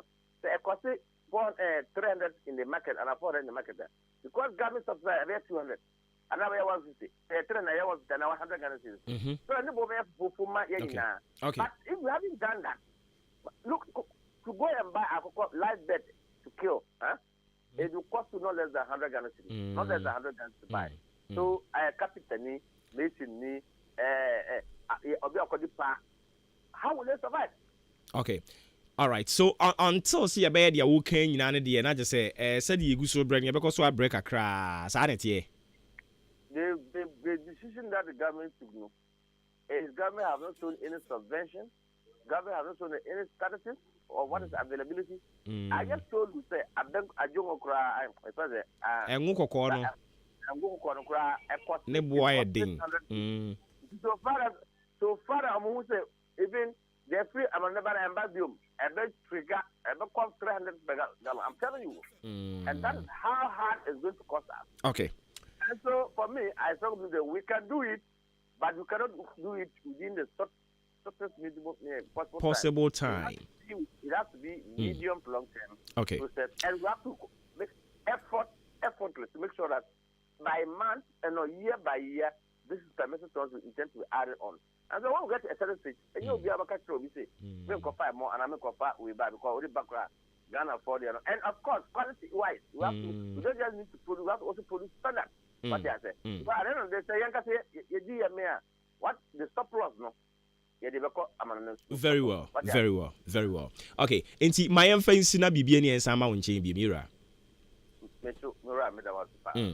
Enti yanira Samson Asaki Awingobet, Executive Secretary, Importers and Exporters Association, and any contribution common Abusiama, main fa win to aso. Emfa Emmaun Simano Eduanan Pepe na Bapa no Panon Kron Nyankopon Ayadum ama Hector International School Enya Infinchia Eduesia na Infinchia Eduesia ni a Hector bae no atetem panimfo pa atetie nimdifo ene ebinim abeye businessmen any women ebinim so abeye lawyer for chese yesi sunlight no a eye ten na enam mfinhie duesia yenyanti ye de enwumadie de agu akwan mu a na wotwe mua ene de di sa adwuman me pa chaw tie mayen atifia asem a ye mfinhie duesia ye die yi da so enie ye mfinhie duesia a ye de ye nam enwomasua so sesankrofo abrabo na afei da chinchirima nso ye san ma wo mu anidaso ene ahotoso papa etifia sem eno no dwumadie be sha ase November bosumi ne de toso aduonu enwotwe ekopem buronya bosumi no ne da etoso enan na abusuya sei na hyehye no wo mo eye no edwoda a eno ye obubu bosumi ne de toso aduonu nwotwe no wo mo kyeso mo be yinsiesie dwumadie ntina no be ye clean up exercise school mu ho no mo be siesie ho nyina da ebrada I know you will be to say June 29th November no and also so one the career day and a traditional day the best so obi bisa say no ye de career day na bia kwadake to ebu ho no mo adachi opeso obeye sre ni nti ombe na shatade te sre ni pepepe na fei amamre ne amane enso won adanadi e wo ho ombe san aye master and mix hectare and also a competition ombe be hye so wo ho no mo anije die enso be cost entertainment ene omo bebo ade mu ho no mo papa ade achi wukua da 30th November eno nso omo de borobo ene so wadwen hwe quiz omo de nyina nso de be hyehyehye so ho no mo ade achi ya wode no ye 1st December no a wo mo betu ahu agum achim dam monten so eno obroni frɛ no eye float na ene wo makutira betire du ho akyere atade ombe hye be ye hectare wo t-shirt no na wape jeans trouser na husuo no eye blue na ne wape mpaboa ye de ko eye training bi ahye kama pa sneakers yi no awe t-shirt na ye ne kama na munyina matem ho agu monten so ade achi fia da ye 2nd December no be ye homecoming wo mo makosuku wo ho no mo na omo awie na Yankopɔn do omo asi baabi papa no munyina edo mani ba kire mu school mu ho no na afei womo akwa ato adwen ade echimemene da ye 3 December nso a wobebo dwa data na wode kasakire ene abasobɔ dwumadi akyehye so obroni frɛ no speech and prize given day womo de no nso de be hyehye so ho no mo a deba no ase no womo be san ayo ye kyira hodu bebre no a exhibition be koso na afei ne krakra no wakutwa homam na abefo dan kama wona si ICT lab wo mo apa ho ntoma kama utitire ni di madwumadie no ɛyɛ lawyer Charles Owusu Giana ɔno no yɛ old student 1972 year group no ɔka ho bi ɔyɛ founder any leader ɛde ɛma ɔno ankasa ne law firm a watu ne din sɛ K-San Law Firm ɛne nti ɛyɛ na waba ɔtɛkyire bi paa. Special guest of honor ɛyɛ Nana Ekuya Asantewa a wɔtɔ so mmiɛnsa kotoku baa hema ɛno no maame ɛde n'anim onyamba bɛtaa dwumadie no akyi saa nso so ɛna wasan to nsa frɛ onimunyamfoɔ yaw ɔsafo maafo ofutufoɔ panyini ɛde ma Ghana man panyini na Nado Danko Akufo-Addo ɛna ɔpani baako ɔno nso ato nsa frɛ no ɔbɛkasa Dr. Grace Bediako Kane na ɔno ɛne aban kuntabufoɔ panyini ɔsan ɛka agyinatuku a wɔn na wɔn hwɛ sɛnea ɛbɛyɛ a ɔman Ghana bɛtum pɔn obroni frɛ no National Development Planning Commission ɔka ho bi saa nso ɛna onimunyamfoɔ Alexander Akwasi Akwa mmarahyɛ badwani akyem ɔdan the game changer wɔn nso bɛkɔ hɔ bi saa nso so ɛna honorable Victoria Edu ɛnso so ɛyɛ aban anamusini wɔ Bremu Central Municipal Assembly wɔbɛkɔ hɔ Krontin hene nso ɛde ma akyem kutuku na nanom atena nkonwa ɛbɛkɔ hɔ ebi na afei kwasiada no ɛno no yɛ 4th December ɔde nnasesom kɛseɛ bɛkɔ so ɛno no bɛkɔ so wɔ aboabo hectare ɛna ɔmo de ɛyɛ nnasesom no bɛkɔ akɔhyehyɛ so atade a yɛhyɛ ɛyɛ fitaa hectare ɔse studies go with character training hectare the famous hectare the pace setters hectare ɔpanyin de panyin abusua mo bɛka ɔmo ho na mfinhyia duesia a wɔn hyɛ ho fa no ɛnyɛ kamakama paa AHENKAN933 roofing company wɔn nso na wɔn kasa yi wɔn de ɛyɛ nkyɛnsee de bɔ dansoɔ na ahodoɔ bebree di aba long span roofing sheet products ɛwɔ ha yɛwɔ sanding seam self lock IDT IBR sizes no nso from 0.3 mm ɛkɔpem 0.6 mm standard roofing sheet 8 feet by 4 aluminium roofing sheet alusink galvanized colored rubber roofing sheet ni nyinaa wɔ ha rate caps rain gutters and valley gutters ni nyinaa wɔn wɔ bi side stream ɛne nea akaka ho ɛnadoa no nso so wɔn wɔ sizes ni nyinaa bi ɛwɔ wɔn hɔ colours no nso ɛdɔɔso yɛwɔ colored nails yɛwɔ wire nails ɛna yɛwɔ nea akaka ho a woba wɔn nsa bɛka deɛ China Turkey German metal doors ɛna wooden doors China plastic T&J yɛwɔ ni nyinaa bi 20 years manufacturing defect warranty ne yɛde ato so a free 4 to 6 blocks inches no yɛwɔ ni nyinaa bi wɔ hɔ horo blocks yɛ supply nnuane ne aboɔ akyem ɔdan yɛ ne Kia station ne die ne hwɛ wɔ Central Market n'akyi hɔ tema nso yɛwɔ old CMB Cocoa warehouse Intiama Hotel Junction yɛbɛn Ashfom Depot ne hɔ ɛna block factory no ɛwɔ ɛyɛ ano afrɛ wɔ 0245 979311 0245 979311 ɛno yɛ number abɛfrɛ ne atumi agye so Light Farmer Limited ɛnso so aba Light Farmer Limited ba ya ɔde nuro ekunu ni mienu na de aba baako ɛyɛ Femiblex syrup ɛna NBF gingiva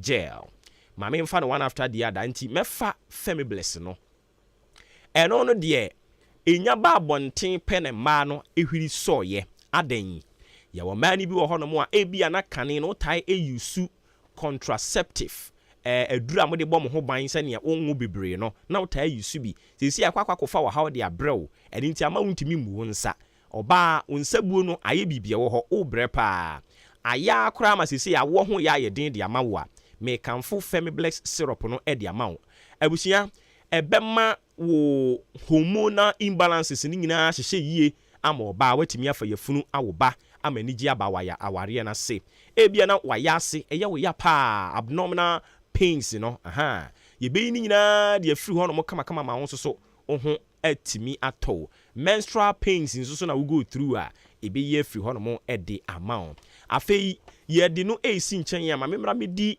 NBF gingiva gel no so ho adanse mfa ma wo ɛno no dwuma edie ne sɛ akɔyɛ te sɛ mouth wash yɛde hohoro yɛnum wanum eyi nka ohome a ɛbɔn paa oma wo nsa ka gingiva gel ne bia ɛbɛboa wa yi saa wɔ haw no nyinaa de afiri hɔ ɛde ama wo mepakyɛ ɔmanfo epie bi atɔ bɛkɔ kufuo dua Gibson Pharmacy nyankopɔn yɛ adom no to fa hɔ no mu a Gibson Pharmacy wokɔ hɔ no mu a nsa bɛka bi ɔkan hyi Kingswalk Herbal Kimmelt ɛna Destiny Link wokɔ hɔ a nsa bɛka bi a Simon Ekus Pharmacy Lina Ventures ɛna Widima Top Up Pharmacy sɛ wɔ Tema ɛna Misty Ashtown ɛne wɔ Kumase Lancer Chemist ɛna Sempa ɔmo nyinaa wɔ Kumase Otenek Pharmacy Azuma Pharmacy ɔmo nyinaa wɔ Tamale Kasoafo bɛkɔ Pharma Trust ɛna Jukat Doma Nkrofo nso kɔ Jojani Pharmacy ɛna Mansky Herbal ɔmanfo wɔ bibi ani ɛkɔ 180 Plus Pharmacy ɛna Kinako Pharmacy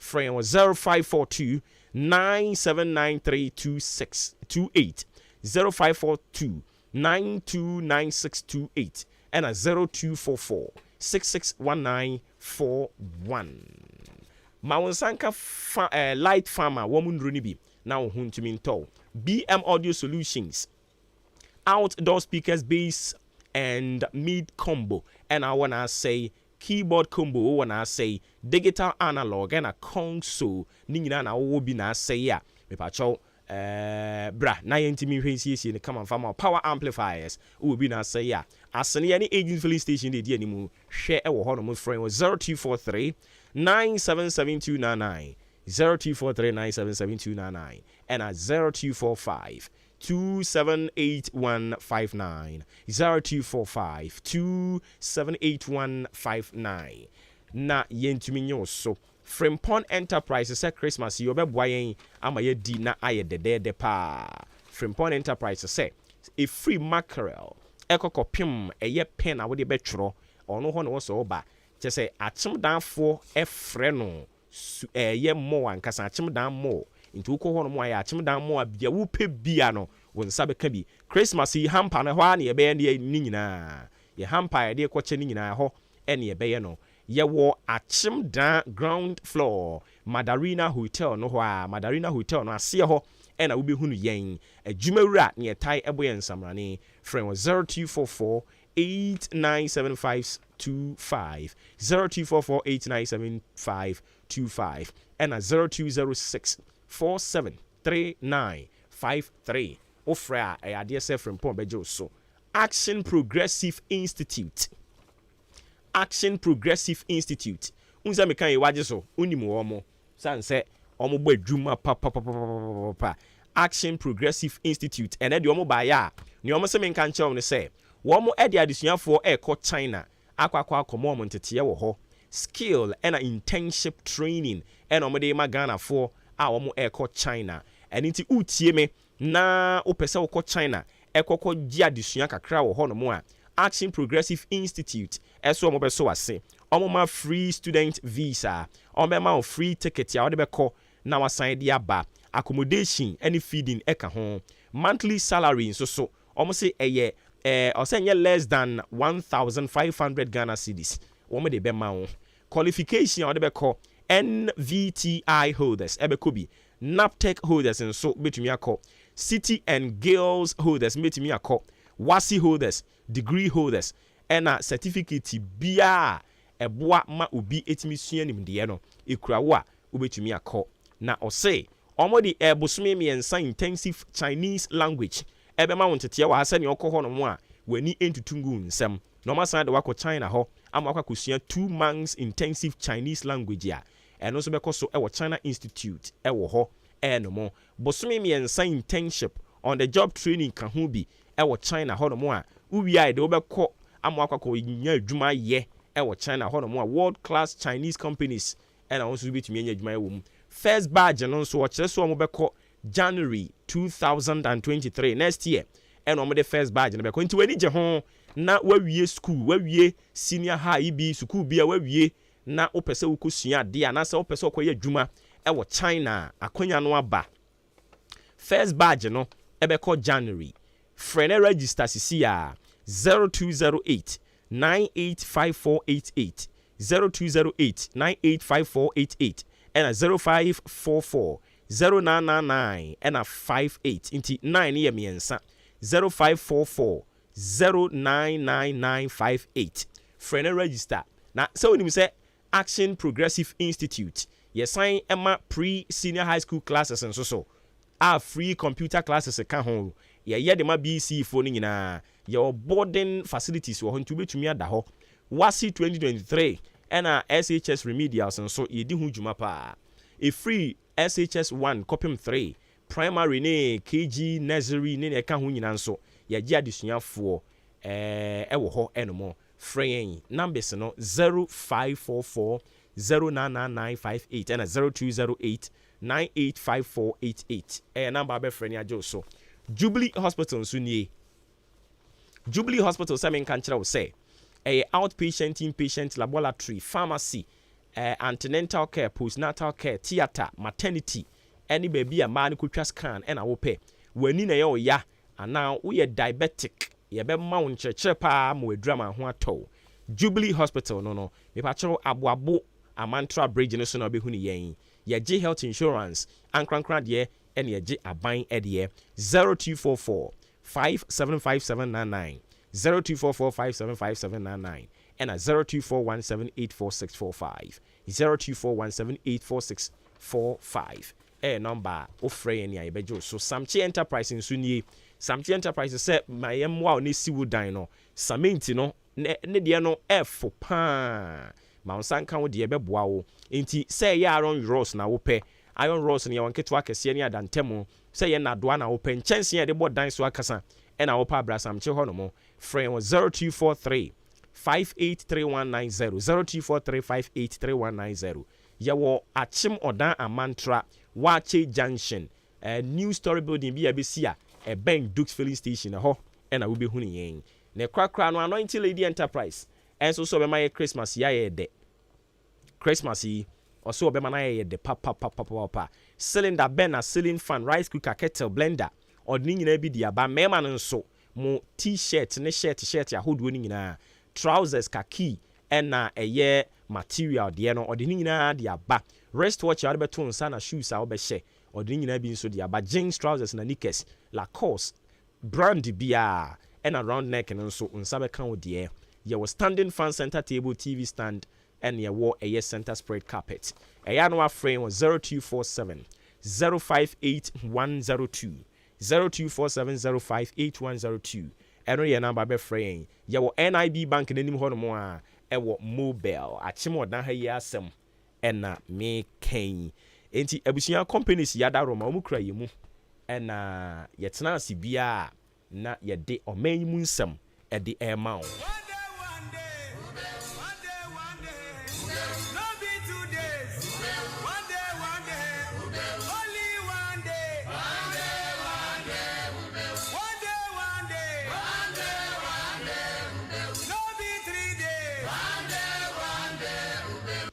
enti na migusu amebobo NDC for about am kokoto ye na wotwe wie ye omo yi omo mpanimfo enti mere zongo kakos no edi so de ama coordinator no eni oye Alhaji Isa Muhammad Sani ona oye NDC womo coordinator zongo kakos no wono ena ewo ho enomo afi deputy communication officer nso ye Akoli Michael ono na sisi oye deputy communication officer ena communication officer na nkasa kane no na eye Dallas Ampoma Emmanuel Williams ene oma bruskoto no ye koto aba ni wie ye no wonya 379 Kwadwo dankwa ye yibunsu de hye Kwadwo dankwa wini ye yan Kwadwo dankwa wini onya 554 Kwadwo dankwa wedi atetim ama Williams Ampoma wa West Airport ewo ho deputy treasurer no nso enipa makomako enum ene koye Shaban Abdul Manaf enya 166 Obibini Richard Lati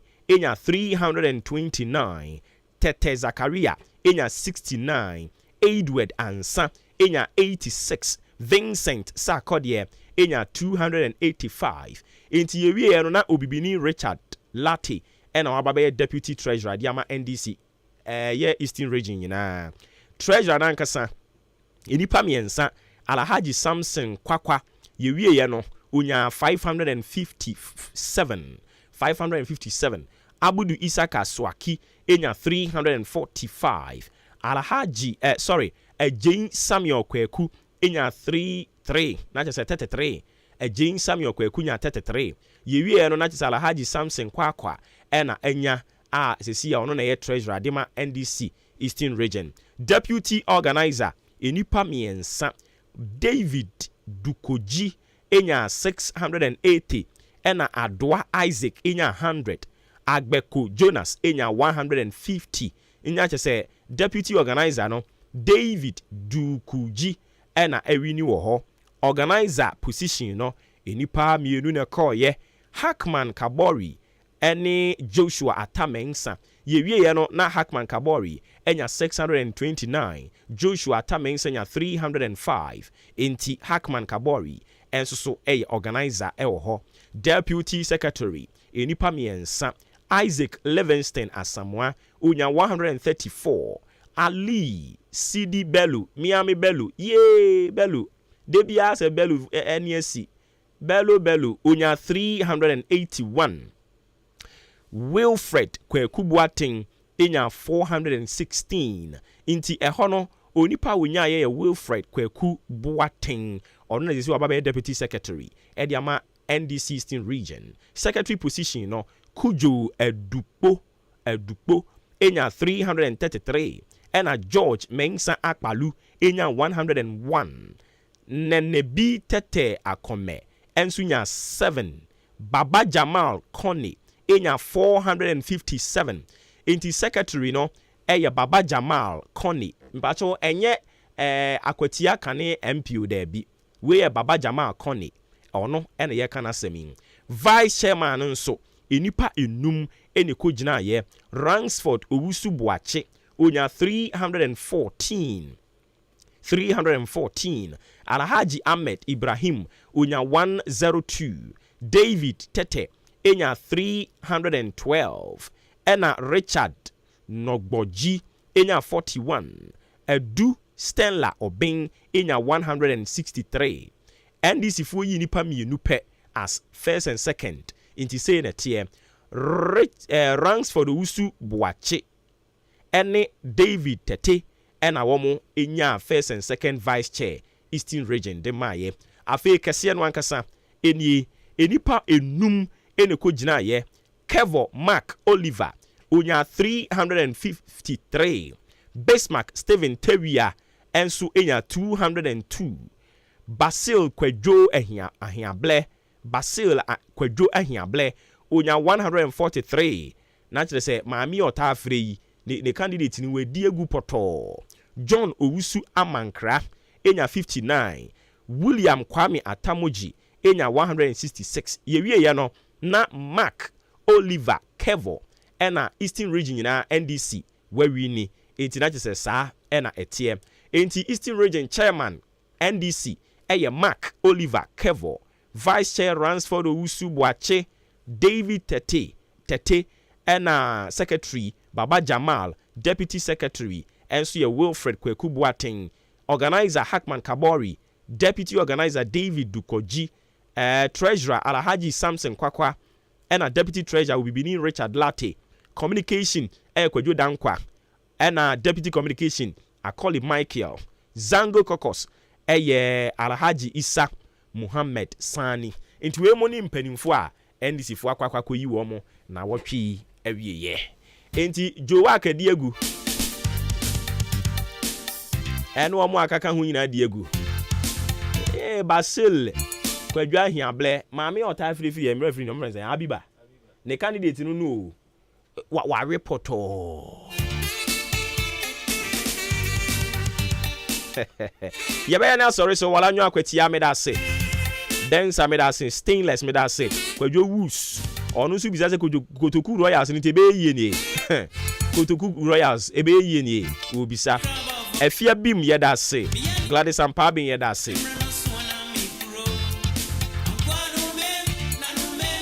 Yera Bright kwesi nyakon ese ene ne nipa bi di ne birthday ewe hifa yafuma ni su okay ose ne nipa bi di ne birthday nti yan we mfama no owura Emmanuel Esiedu oye operations officer ewo South Brim openi yama good morning happy birthday nkonfama enti yaya ne asori so na dwumedi ahodo aka ne so abeto so dia ma Asare Bedman o message ni yehu ye da se yɛde aseda bɛkɔ ama odi ankan kwame yɛbɔ adwempa hene kofi mensa